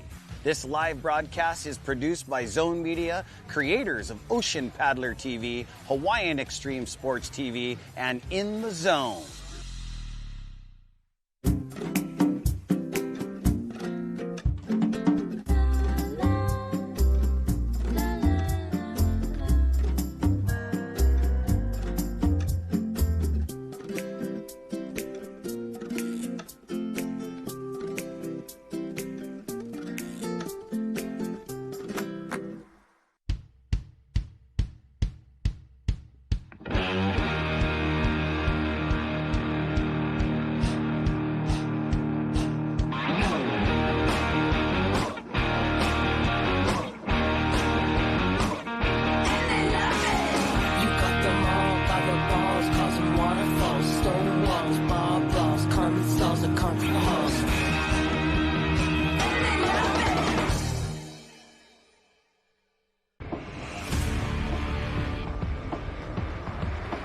Allow us to help you grow your events by reaching Hawaii's giant outdoor sports and ocean enthusiast demographic. Zone Media specializes in social media content production and distribution, drone and video production, cutting-edge live productions, and more. With over 25 years leading Hawaii's action sports market, give us a call at 808-343-3310.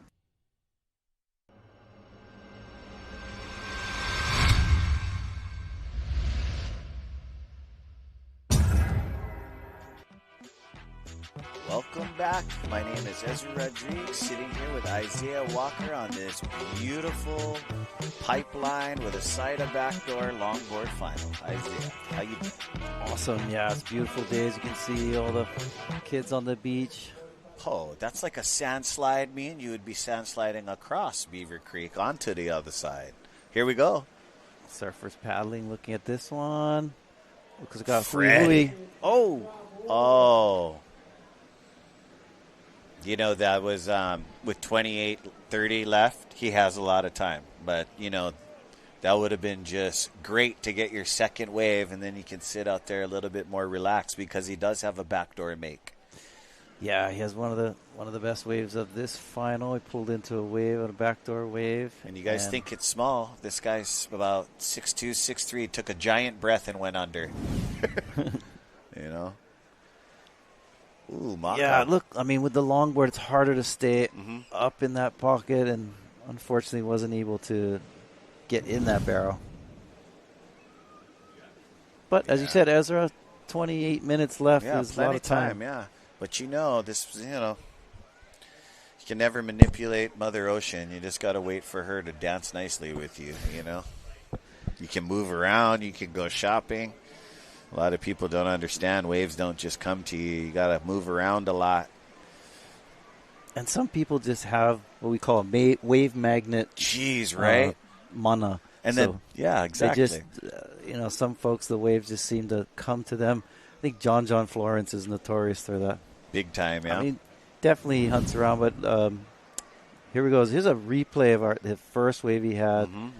Standing tall, you said he's 6'2". That wave is well above his head. Yeah.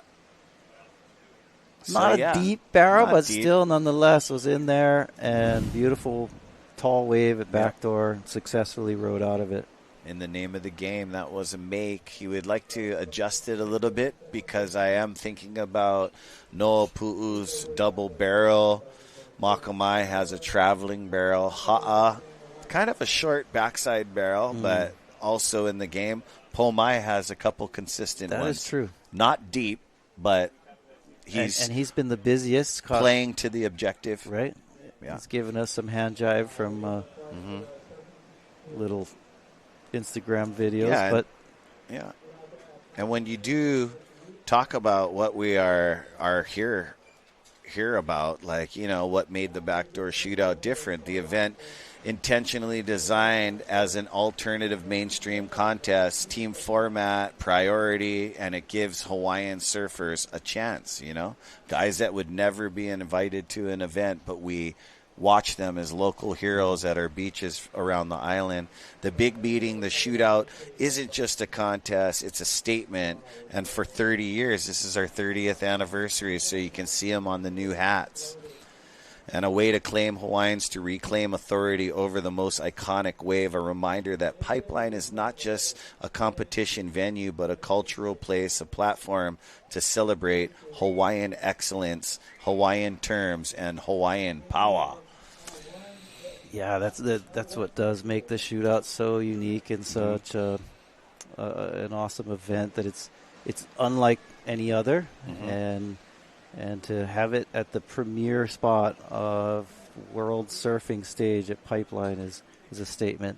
Oh, Baba Pu'u. Oh, whoa. Some laid back action. Whoa. Oh, getting Claire Marzoli on me, nephew. Yo. Oh. Shaka Pu'u over the invisible handlebars. That is one giant young human ringed out. Yeah, so the Backdoor Shootout, I mean, 30 years celebrating the Hui Nalu. The event. 30 years of the event. 30 years with the event. I was going to say, the Hui started in 1975. We were on a 50-year anniversary with the Hokulea last year, right? Yeah. Wow, the event, 30 years old. That's right. Yeah, impressive.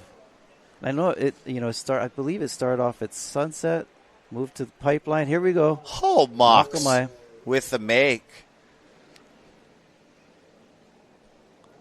That also bursts confidence, even though it's a small wave. You're surfing Pipeline with, you know, 4 of your friends out there. 24-11 remaining. You'd like to get deeper.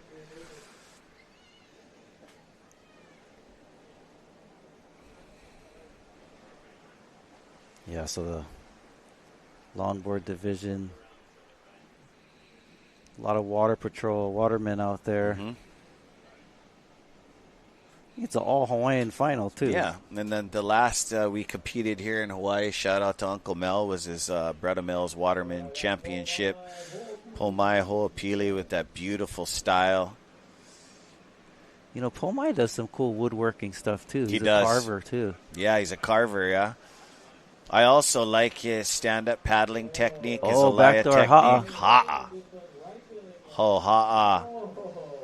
Going mid-deck, real smart, but noticing he's not going to get the doggy door. Shout out to you, Kavika Foster, in the house.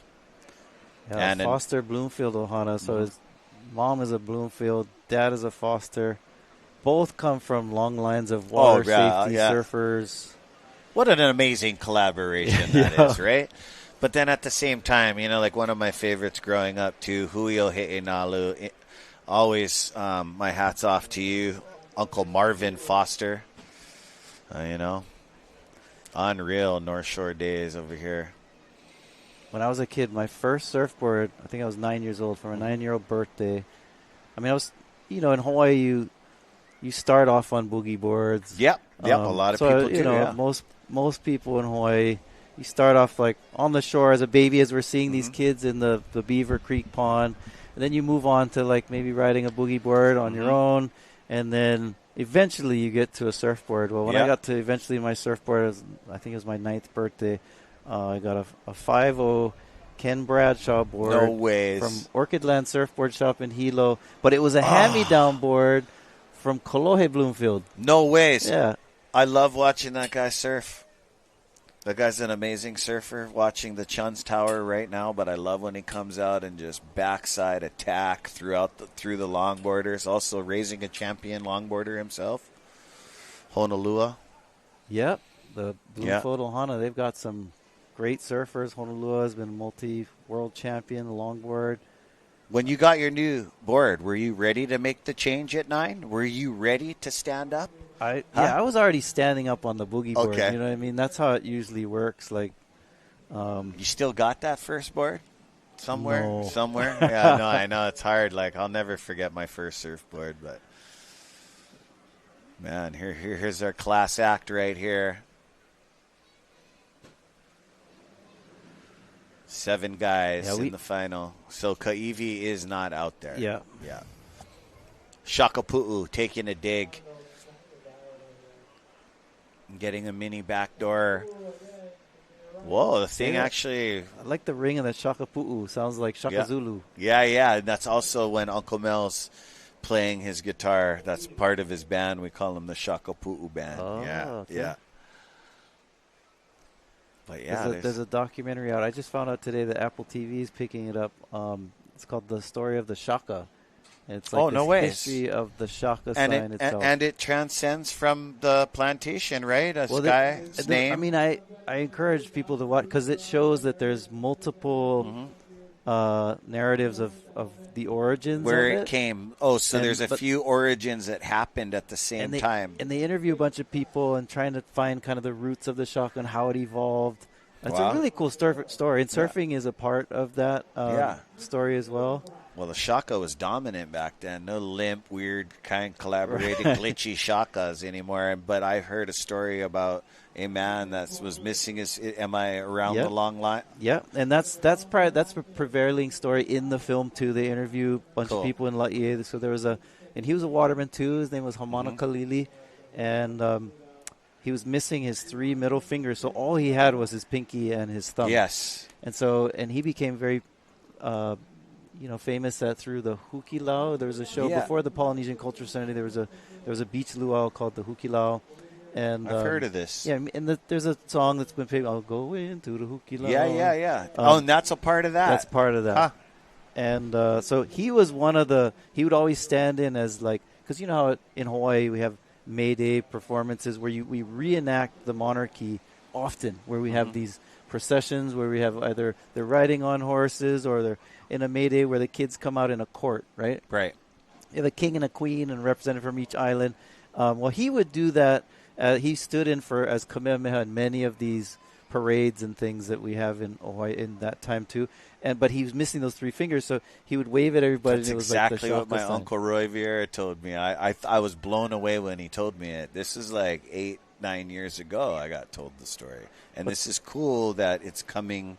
Yeah. Oh, we got the shakas right there. Oh, right there. Just Keep become them wide. the universal Keep 'em aloha. Yeah.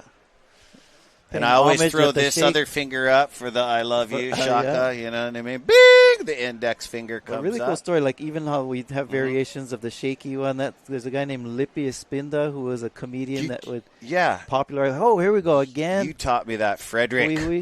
Hui. In the house from the BI. He is only going right. Yeah, I know. And, he's, Smart.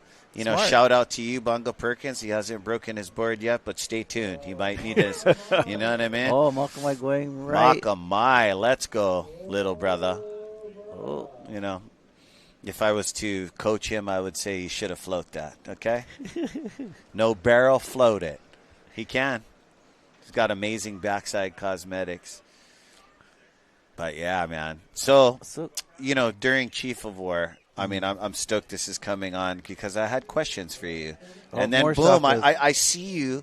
Then I see you on your IG breaking it down. Thank you for that. I still got 100 more questions, like interesting, but that's cool. Makamai on his Bernhardt riding a quad. Super sick quad, huh? No room for the 2+1 in there. That's his pipe board. Nice royal blue.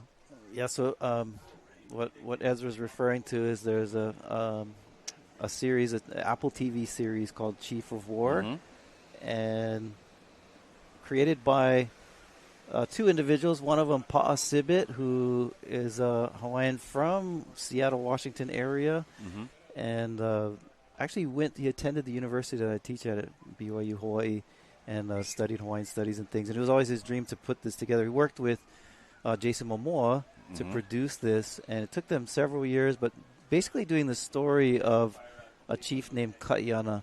And very Ka'iana interesting story, yes. Right? And Kamehameha is also part of that whole kind of very interesting era of first contact with the West, and then some of the civil wars that ensued afterward. And so if you haven't seen it, check it out. It really does a great job. Yeah, it does. Some authentic history and culture. And thanks for breaking it down. Like off booth, I got a couple questions for you. Okay. Like just the times and stuff. And then I was mind blown that our young Huio He'inalu Kuio young talent looks just like Ka'iana. Did you see that? I mean, I just thought that was funny. Someone posted that. So side by side. I was like, oh, Jason. Yeah, Kuio, great surfer. He's been doing really well in even some of the events. Interesting because he's also really a talented photographer. Video you know what guy just too. blew my mind, and shout out to Kamale Wilmot told me that's my brother, and Elijah's my brother too, so I was mind blown. Shout out to the young Ohana. I grew up with Elijah. I had no idea. Yeah, me too. That you guys was all related, and that's just, brings a smile to my face when you find out late in life. Pomaya on a double up. Oh, nice. Look how close to shore. He's on the shore break side. In. Yes, let's go. Right in front of the photographer bowl. They had ultimate respect getting out of the way in their safety green jerseys. Yeah, Huio He'inalu in the house, Hawaiian Water Patrol. You seen him? Oh, checking his board. Oh, he's like, I'm good. With a smile. Goes down into the doldrums with a smile, just, Oh. Polynesians take whitewater flogging to a whole new level. Bubba Pu'u, nice style. Figuring it out, Isaiah. A little bit too high. Yeah.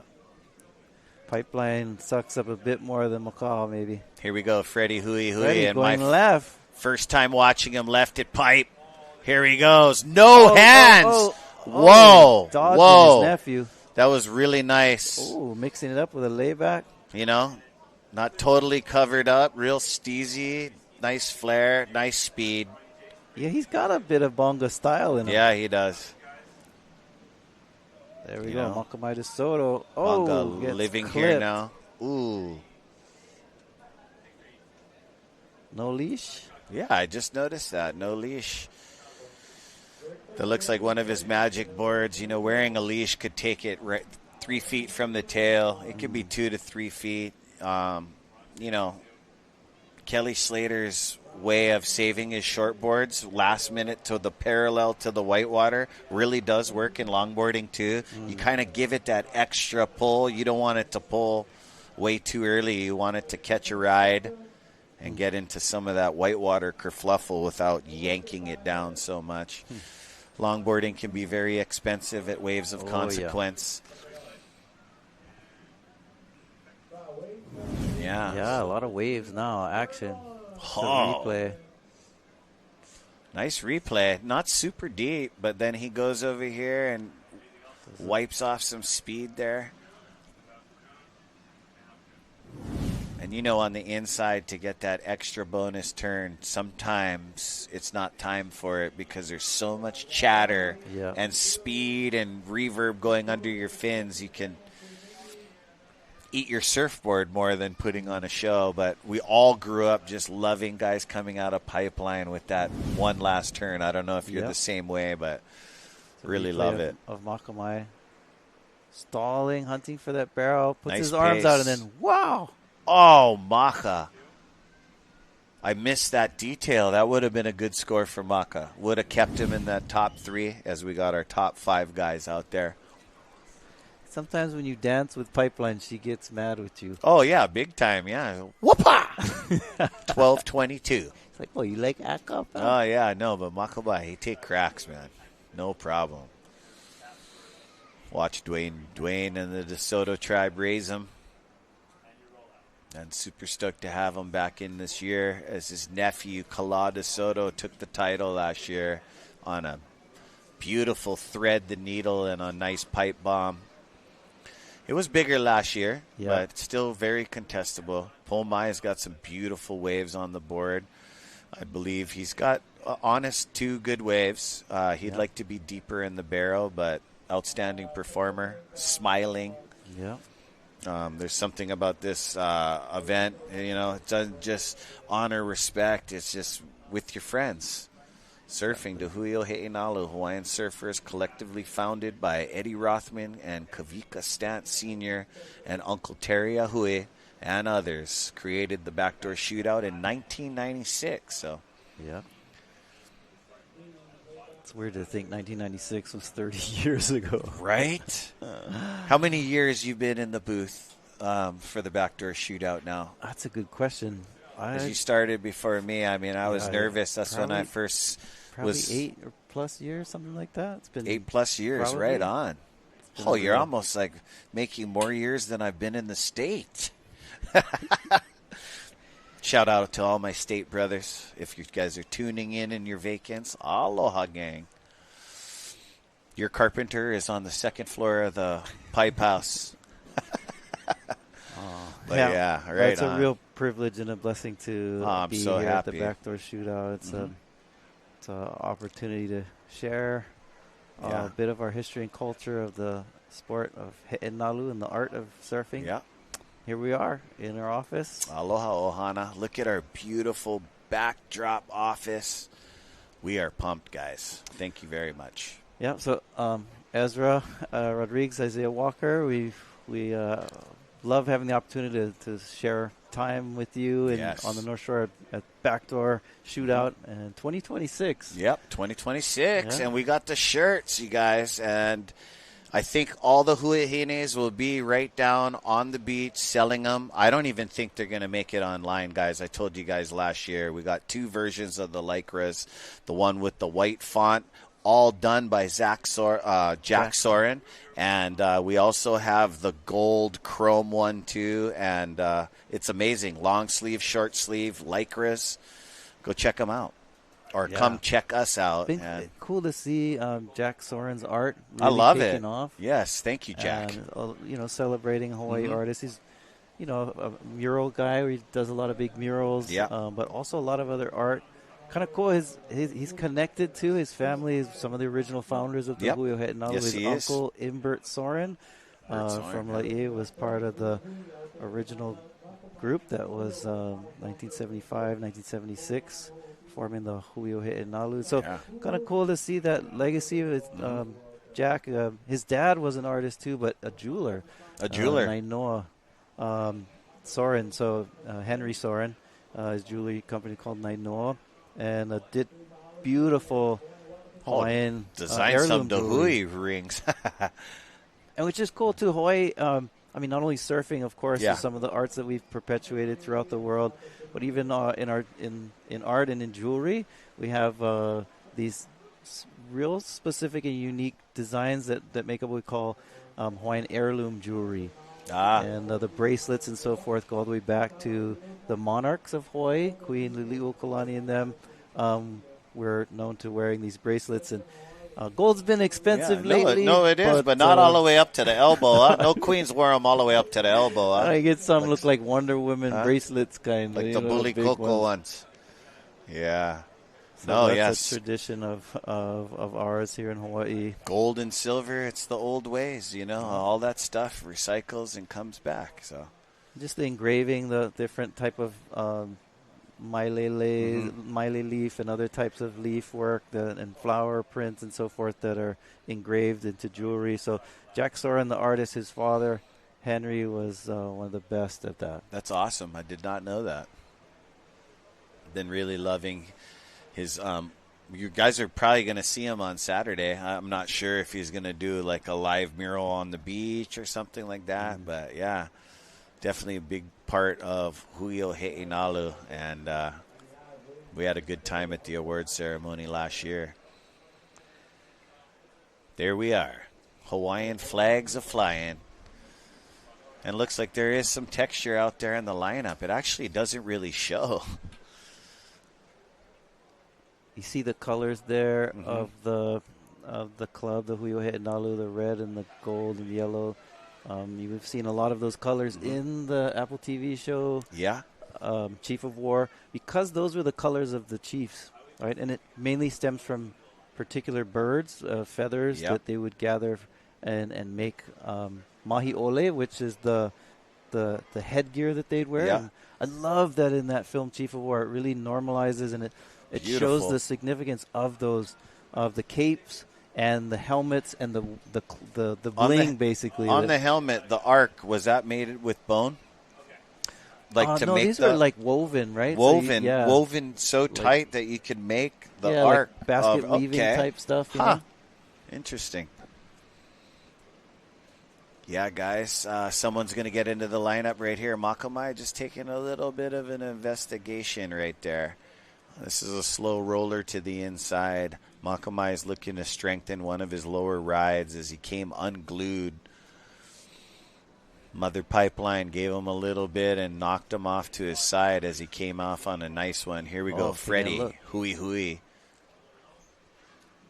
He was definitely in the right position, but the wave did not open up on its fall line. So there's Ha'a. Yeah, so longboard division.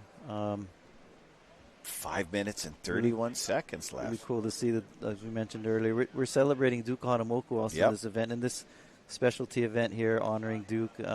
Duke was known, of course, to primarily ride longer, bigger boards, and he was a part of that evolution of surfboards into the modern era.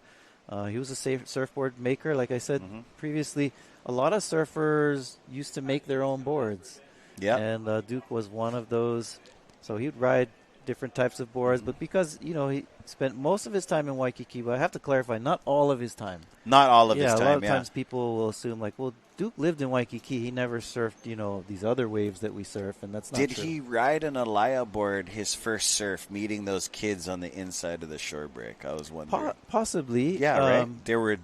there are different types of boards, and Alaya doesn't just mean short board. Alaya is really the shapes and the contours of the rails and the thickness of the boards that constitute what kind of design it is.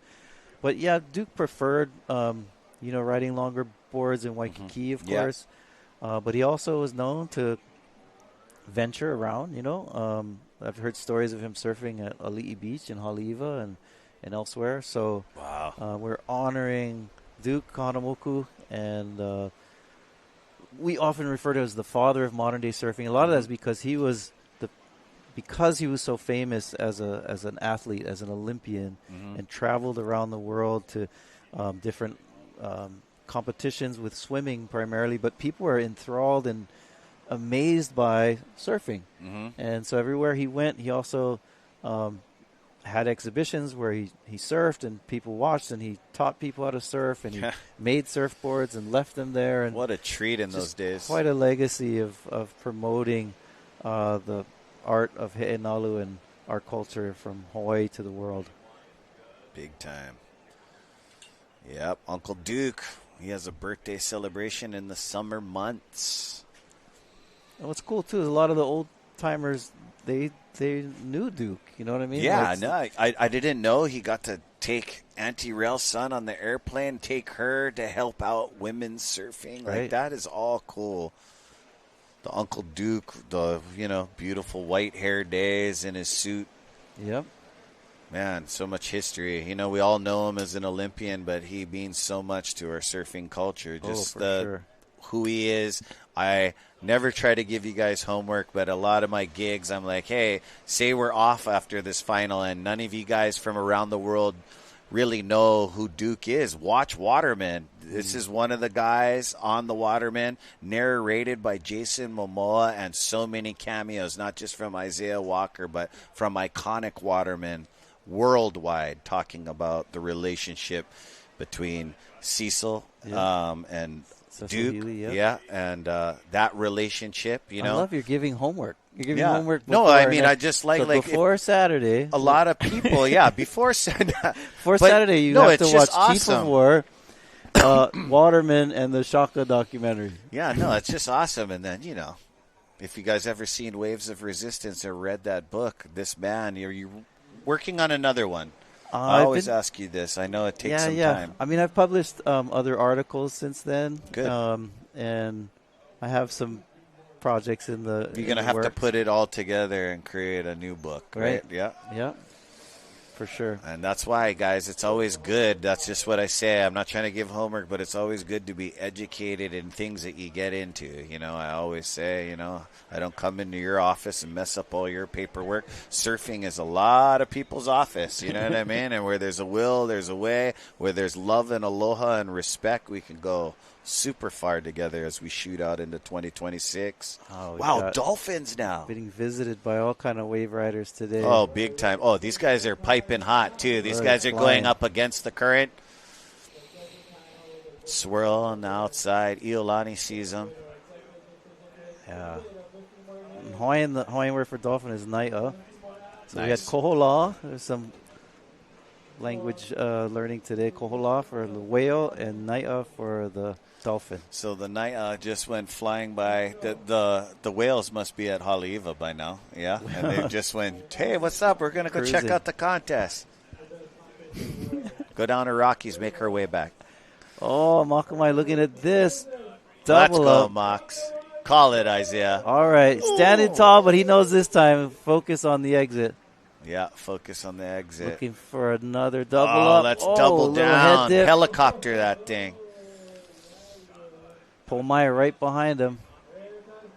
I know these guys are all very talented, bro. You guys want to do the Oh, uncle? there it is. There it is. Yes, Not super deep, but real here tunnely goes and funnely. with the Mr. Miyagi. Oh, bruh. Like I was saying, too, these guys are all talented. Wow, look, that's a proper pipe That's wave a right there. yeah, that's a foamy, milky one, but you would have came out right there and just hands up. Wow. No, Ezra, we have our shortboard competitors looking to see if we're going to go on. Looking at these waves, they may be thinking about it now. Well, I haven't seen any real updates. No, like, the bosses of the Hui give us a peek through the curtain. Like, are we Right. going to go throughout the rest of the day, or are we going to end it at the longboard final? As you can see, man, Frederick Hui is a giant man, and you can see how much he's got to do a slight run walk out to the shore to greet his fellow competitor. These guys are frothing. I'm glad they're all coming in with some waves. You know what I mean? And smiles. And smiles. That's what it's all about. But you got a Bunga Perkins surfboard pintail, and you got a Kyle Bernhardt from the North Shore here. Shout out to BP. Where you stay, brother? Freddie wearing the iconic Hui shorts. Oh, yeah. In fact, when the Hui was first formed, they called them the Black Shorts. Yep, the Black Short just gang. because they were, that was their signature. Wow, it needed to be. Go. It needed to be. It's set in stone like a petroglyph. There needed to be balance. Hey, look how this second wave, he lost a lot of speed, so it was hard to get back into it. What if he 360'd that? You know when you're like, because you're Look on. at this. I like that one. Oh. That's the behemoth of the Heat. And I would say that was my favorite wave. He's got one to back it up too, Isaiah, Yep. which is perfect. Freddie's had a lot of good ones too in this Heat. But you can also see those ones that you cut back into. Sometimes you can make it over the split because you're on a longboard and get that 2-for-1 inside of gums. Yep. I've seen a couple of those things come. And shout out to all you longboarders that aren't in the event. Let's make it happen next year, gang. There we go. Wow. So those The are the small original spinners, surfers right there. Oh, big time.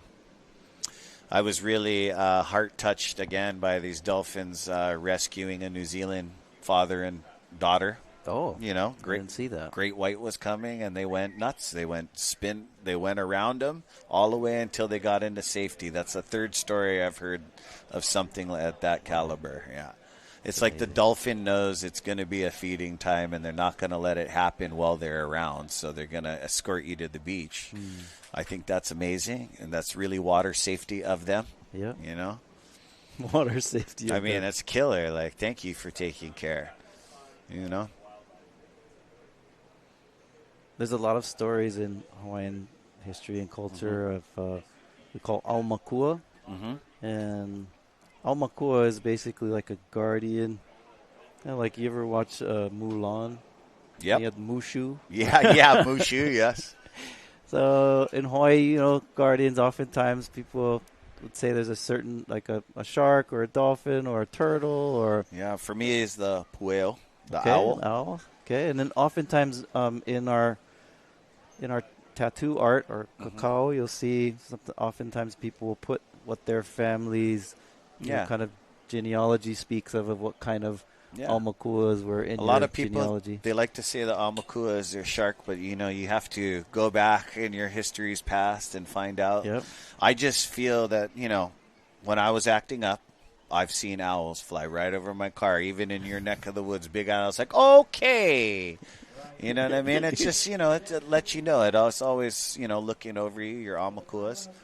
But when you see it, you know, it's a sign. Like, it could be good or letting you know, hey, take it easy. Yeah, Vamonos. Let's go. Get out of the way. And it's not just in Hawaii. Other cultures and communities see signs through nature. But it's very much so part of Hawaiian culture and tradition. In fact, in Chief of War, it makes me think of a scene where right before they're going into this final battle in the final episode, they're waiting for what we call ho'ailona, some kind of sign, an answer, you know, kind of direction. And in the show, they show this one part where this feather blows off of the ki'i, or the kukailimoku was this war god, this tiki, this statue, whatever, and it just landed on Kayana's shoulder. Now, I remember things like that wouldn't happen in daily life, but it's really how you interpret them, right? And so for them, it was very Hawaiian way of saying, "Oh, that was it." Back in those days, people were very aware and paying attention. Now, it's, you know what I mean? We're moving too fast. It's time to, you know what I mean? Listen to the wilderness sometimes. I do remember that scene.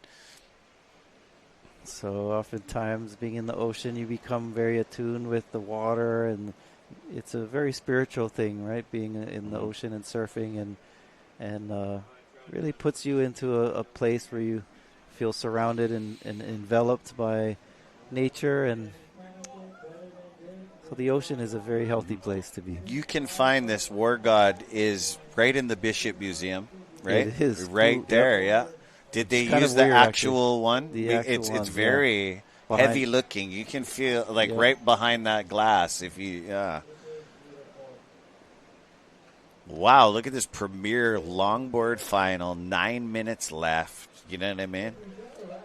An hour. I can't think of another event where you would have an hour-long heat. Yeah, all of them are like, now they're doing tired, I think. No, yeah, or they're doing the poker face lay down side paddle, but they're just ready to gunite in and get into position. Go hui, because everybody kind of needs a stronger second wave. If you're looking at it as a competitor, you just got to think like, who's surfing better? I gotta surf better. You know. The simplest way of explaining competition is the guy that's having the most fun in the water but surfing the best, you know what I mean? Yeah. In simplicity terms. But we're also looking for speed, power, flow, you know what I mean? Yeah. Professionalism, something that, you know, we don't look like. They watch you in the lineup. You have like a whole bunch of different generational iconic surfers up there in that judging panel. You know, we also got a special guest today, too. Shane Beshin is up there with Barton Lynch. You know what I mean? I know Barton's been a judge for many years now. He's also, like, you know, one of the frothiest, one of my favorite commentators, too. You know what I mean? Yeah. And then, you know, sorry to you regular footers, me, Isaiah, and Barton Lynch, we all goofy foot us, there too. You go. So is Rocky. I never thought of it that way. Dominating up So here. is our beach announcer, Iolani. Goofy footers. Now we're looking now toward Sunset Beach. That's Sunset Point over there. Velziland. They call this a 7-mile miracle from Sunset Beach, I'm guessing, to Haleiwa. Yeah. There's so many spots on the North Shore which make it that kind of miracle. Like literally, you could paddle your way down this stretch and surf a different wave at about every 50 yards or so. And they all have names. Yeah, right? yeah. Even at this break, from Aints to Backdoor to Pipeline to Gums to Ehukai Sandbar to Pupukea, and it just keeps going. And each spot has its different elements, its different weather patterns, and it changes its character to, you know, every surfer's likes a certain spot for what it has to offer.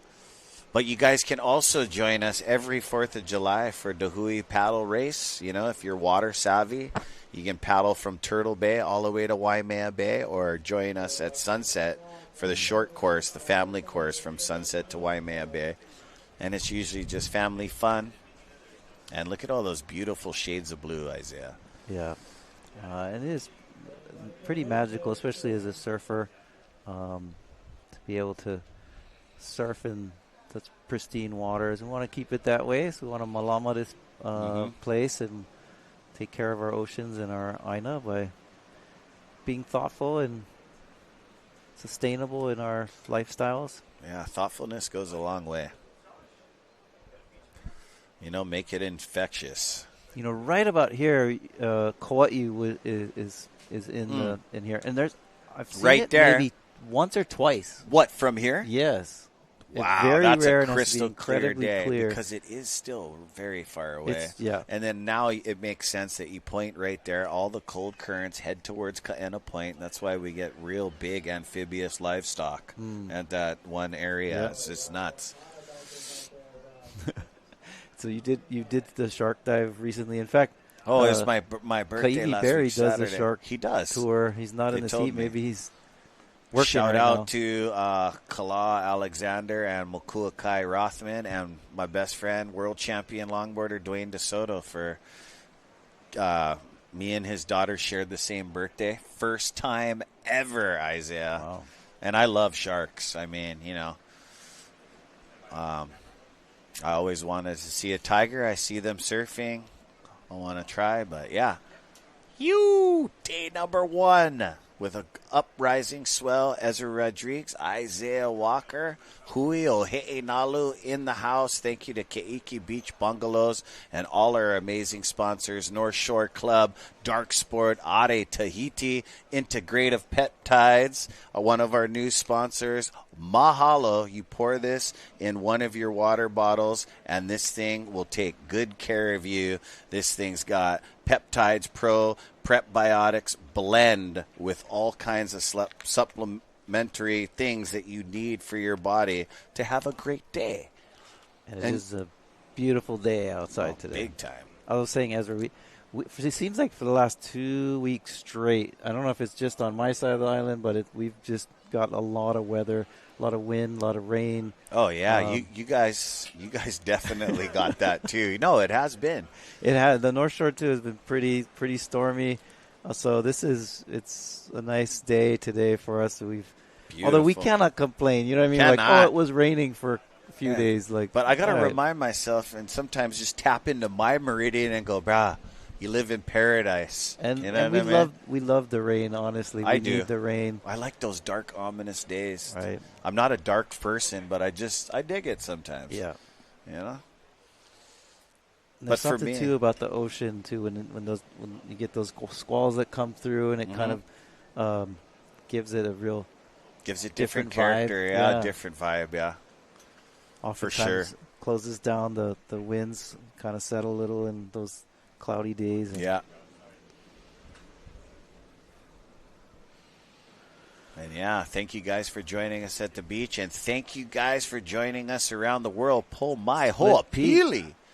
Let's go, Isaiah. Hunting another one. Oh, he likes that one with the hands up. See the cut back into the white water. Nice. He's got his own style. What's he going to do here? This guy's done multiple things. He's done the Indonesian Instagram kid one on his first one. Yeah. He did the Mr. Miyagi, the crane. And he just did the standing firm until the board actually he flies did the up. Scooter Boy was his first one. Yep, he did 2 of those already. And then, look, you just paddling out to your hole, brah. I think you got this one in the bag. Who's that? Kamakani on the ski. There you go. Shout out to you, Froyseth Ohana. Hey. Yeah. You can even hear all the studio people inside are just psyching on him. Yeah, so we're going to see the backdoor wave first, and then Freddie Pull went Mice. right on that one. Okay. Same wave as Pull Mice. Standing tall. Another thread. He's got to get deeper. Let's go, Freddie. Boom. Gets covered up. Would have liked to break out of that doggy door. Yeah. And you Pomai guys is, we've seen some pocket rides, but Pomai has been probably the one competitor who's gotten behind it. He did. He did. On that one that you really loved prior to that, I feel that that's in his top 2 for depth perception, deep. And you guys got to know, like it's hard to put a 9-foot board behind the curtain of a barrel. You are projecting out so quick that, Especially, at Pipeline, the way so much water is moving up the face. Yeah. And if you have a lot of foam, the foam is going to want to move up the face with it. Yeah, and to all of you, I'm a longboarder too. Got longboarder background. It's like a pet peeve of ours to hear somebody like, "Oh, it's so small today. I think I'm just going to ride my longboard." Well, for these guys, it's not like that. You know what I mean? Even for some of my friends in California, it ain't like that. These guys charge. They love big waves. It's on. You know what I mean? Longboarding, another thing to admire about professional longboarding, high pro or traditionalism, is their follow-through through the tail. They could do a shortboard snap into the lip, follow through beautifully. With the drop knee, cutback cosmetics that's also being progressed. And Makamai, nose pick to seeing the bottom of the sandy reef there. He has no leash. Yep. He's going to not want this board to break. This is exciting. Ooh. Does he grab it or let it go? Is he going to get to it? Oh, that's a heavy get to it. Got it. Yank your arm socket out there.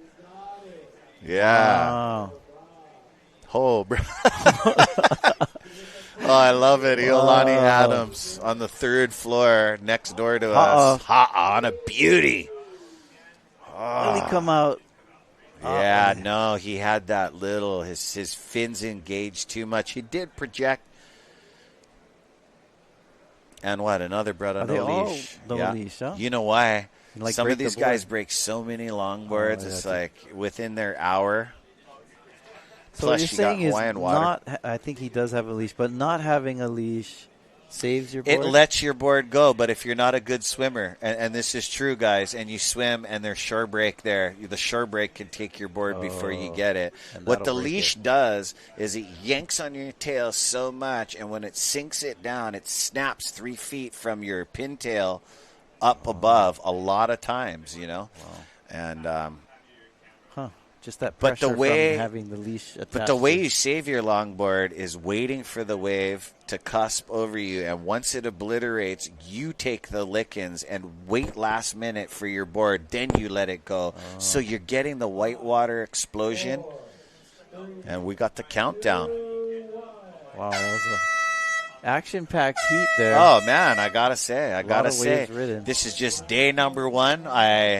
I look forward to sitting here with you and Rock every year. It's like when my winter time starts, you know what I mean? So I'm pumped. Yeah. It's always fun super pumped. Usually start off on the the opening day with the stand-up and longboard and good vibes and good energy. So it's always a great start to the backdoor shootout. But as you know, it gets more crazy as the waves get bigger. It's going to get crazy as we got all the teams lined up and this amazing format. And, you guys got guys like New Earth Project. You might see Kelly Slater. You got Team 96712. You're going to see John. You got Team Japan, Team Captain Shinpei Horaguchi, Shogo Harada, outstanding performer. You got Billy Kemper, where we changed from Team North Shore Boys to Team the Boys because he's got Shell Diesel Pashan and Kala De Soto from West Makaha, but also his usual team members, heavy hitters, Kala Grace and Noah Beshin. Wow, that's exciting. That's a pretty young. Team Nave with Makai McNamara, Landon McNamara, Legend Chandler, Mana Nalu Chandler. Dude, I forgot to re-look through this team. That's pretty heavy. And then we also have Team Peru. Welcome back, gentlemen. Oliverio, Joaquin, Alonso, Crystal Ball, Gabriel, Bastian, and Noah. I'm also looking for Team VOLCOM. They always have a strong Makana Pang is always a standout. Big Noah time. Deane, Balaram Stack he's destined to win this event. Jake Maki, the young gun, has been doing this event for years. Maikai Burdine did really good last year. Yeah, he did on bombs. And Stevie Roberson, those brothers. There's 3 of them. Shout out to the Roberson gang up there in Maui, but Oahu grown as well. And we are pumped around those teams. Look at all this aloha. These guys giving each other hugs. And that was an hour long at Pipe. They're stoked. They're pumped. They're pumped. This is a final. This is the longboard heritage right here. You know, I know a lot of you guys at home should be a part of this thing too. Well, let's make it happen. We're going to take a quick break, Isaiah, but please join us back here for more of the replay and see where we're going with the day. All right. Aloha.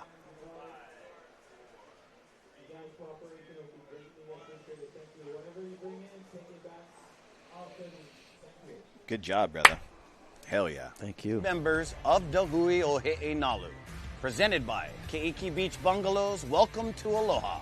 Sponsored by the North Shore Club. Dark Sport. Ade Tahiti.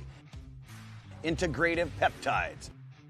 Supported by Sinaloa, White Claw, and Saltwater Society. This live broadcast is produced by Zone Media, creators of Ocean Paddler TV, Hawaiian Extreme Sports TV, and In the Zone.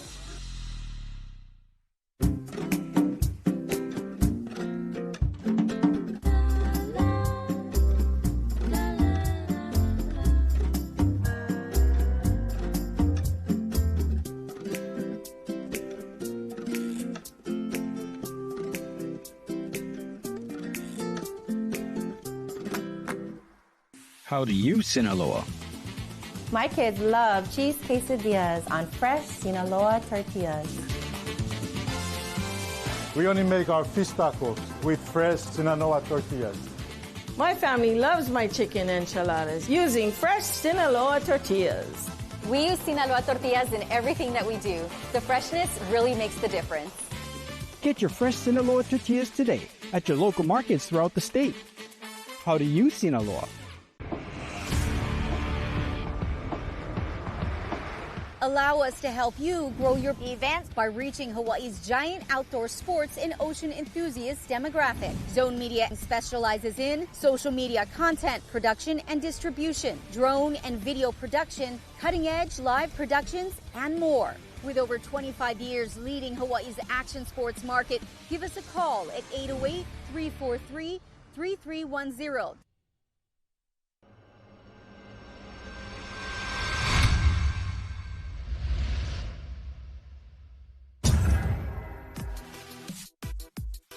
Welcome back. Welcome Backdoor back. Shootout. We had some action this morning. With start off with a stand-up paddle and then the longboard finals. Yep. So beautiful day here at Bonsai Pipeline. Big time. You know, a little smaller than what we'd normally expect, but day one. But we're nonetheless had a great day. Some action, some barrels were out there, and we were stoked to be here. Joining us here at the VOLCOM House on the North Shore, Ezra Rodriguez, Isaiah Walker, and just so glad to be back at the Backdoor Shootout 2026. 2026, and we are here. So we're going to give you guys a recap of what went down here today. We had more athletes, but we turned it into a 1-hour final with Jose Gomez, Anthony Maltese, and here you go. Check it out.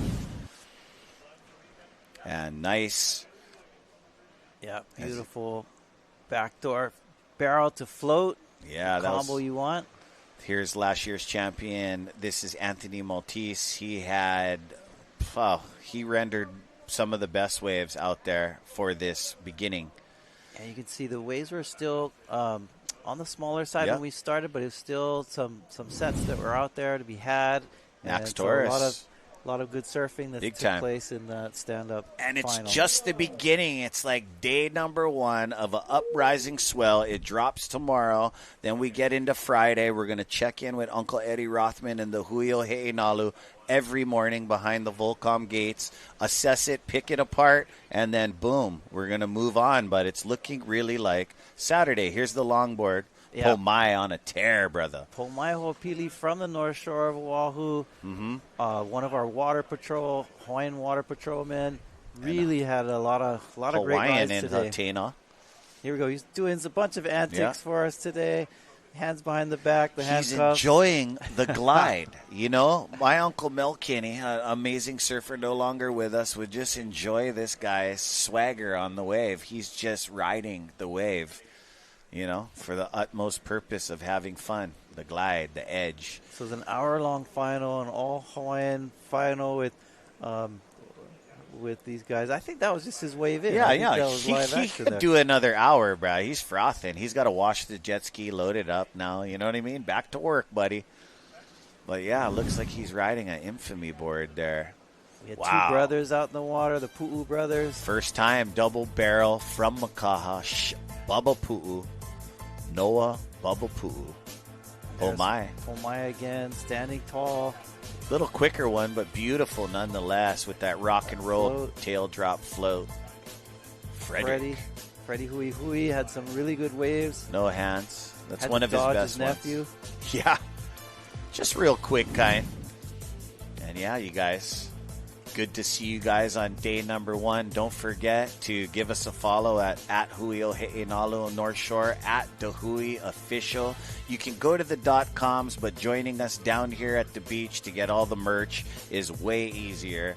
And yeah, it's looking like we got some massive waves. Yeah, I like the vibe today. Usually at the Backdoor Shootout, I mean, there always is good vibe. Yep. But there's also an intensity, right? Because usually when we run the North Shore, the Backdoor Shootout, the North Shore is pumping and it's scary and kind of wild. But today it was pretty chill. We also had we'll show you some of the animals that came to visit us and stuff. But first we're going to throw it down to the beach with Mahina. She's on the beach with our previous competitor. Yeah, Barton Lynch in the house. Check it out. It's right at the same time. Mahina down here with Barton Lynch. He is the head judge for the Hui Backdoor Shootout. And could you explain to us for the rest of the week and today's schedule looking like? Yeah, well, today we got the SUPs done and the longboards done. It was inconsistent out there, but they had hour-plus long heats, so they had heaps of time, lots of opportunity, some great surfing. We'll see the results of that, at the ceremony, the final ceremony. And for now, we're just waiting on that forecast to come together. Looks like there's 3 great days, sort of from the weekend on. So most probably have a few lay days now, and then into those great swells. Looks like there's back-to-back really good swells. What are we looking for all the shortboard divisions and the upcoming teams that will be surfing in the next couple days? Well, I suppose one of the things is what they love is for it to be critical and to be radical. There's not, you play it safe in this event and just kind of go for little sixes and stuff. It ain't going to win you the event. This event is based on, only a few rides. Depending on how many rounds we do will determine how many best waves it is.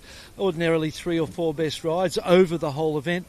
And most of the time they're going to be 8s, plus 9s, 10s, And there's so many unique elements about this event that as a judge, not take the pressure off, but allow you to be able to make the right decisions. Because if we get to a 10 and we've scored a ride as a 10, a perfect ride, and something better happens, we can go to 11 or to 10-5 to 11 to 12. So you've got that opportunity that if we max out the score, we can keep extending out if rides keep getting better. So that really gives us great scope for judging. Well, I'm super looking forward to the 8s, 9s, and 10s, and even possibly 11, 12s. Yeah. And hopefully we get some amazing wave in the later part of our holding period, and hopefully we just touch your beard and maybe hope for the best. Good luck touching beard for the better conditions for the next coming days for the shortboard guys. Well, thank you guys, and back to you guys in the booth. Yeah, Mahina and Barton Lynch. I just shaved my beard off. I mean, I really you get used to it, man. I thought she was really going to pet his beard. No, she was trying to, but Bart's never let her in right there. 2 frothers. And, look at how beautiful. There's some magic in that, I suppose. Big time. That guy is super frothy. He's one of my favorite commentators, too. He's one of our head judges. He's up there with Shane Beshin. I haven't been to the 3rd floor scaffold. It's just been me and you. Yep. We miss you, Rock. Rock will be here in the next couple of days. Yep. We had some stormy weather here in Paradise, so this guy gives the ultimate surf lessons over there at Turtle Bay, and he can also get surf lessons with his dog. So he's got some reschedules. We'll see you later, Rock. Yeah. So we had, as I was mentioning earlier, we had such a fabulous day. Yeah. Pretty calm day. We have the Beaver Pond. We had some great waves to be had. A lot of families out there. But then we were visited by some other visiting families. Yes. Check that out. So we had a family of Naia or dolphins that came out, and they're showing us how to really surf these waves, the original surfers. And then we had this kohola, giant humpback whale. Amazing. Beautiful shot here of a mom and a baby. Solo, you see the baby there, huh? Baby wants to go hang out in the beaver pond, too. So it was a real family day today. Yeah, it was. It was, and I was really stoked to see all the people on the beach. It's like, oh, what, anybody work in Paradise or what? I was thinking, too, like, what, no more school today? No, I know, exactly. I guess they go back tomorrow. I know me and you so. got the ultimate excuse of playing hooky, but I know you did your duties this morning. But you guys got to stay tuned and make sure you guys give us a like and follow. And thank you to the gentleman downstairs for making it happen. The Hui Backdoor Shootout should always be on live TV, channel 1020 Spectrum. Thank you to Keiki Beach Bungalows, the ultimate stay. Here on the 7 Mile Miracle, we got North Shore Club, Dark Sport, Athletics, Are Tahiti, Integrative Peptides. Thank you for being here this year. Sinaloa, Tortilla Chips is back. White Claw, please drink responsibly. Shout out to Ross, Ka'ehu, and the gang, and Saltwater Society, always supporting Huio He'enalu and always helping us preserve and perpetuate our surfing culture with all our activities we do, because Huio He'enalu also has a non-profit. Right. And we love that. The Backdoor Shootout, as we've mentioned earlier, that it's it's definitely an environment that's different from your typical surfing Big events. time. It's the rootsy big show. Right, where we celebrate community culture and history, and So that's why I'm always grateful they bring on me as a historian to come in. Oh, I love and talk story with talking with about you the past. real side of surfing, not the shallow, hallow side that it can be. All right. Well, it's been fun. We're gonna take a break and come back, but excuse me. When I say come back, we'll come back hopefully soon when the waves come back up. We're expecting maybe Friday, Saturday. Yeah. We'll take a look 8 and to check in 10. with us.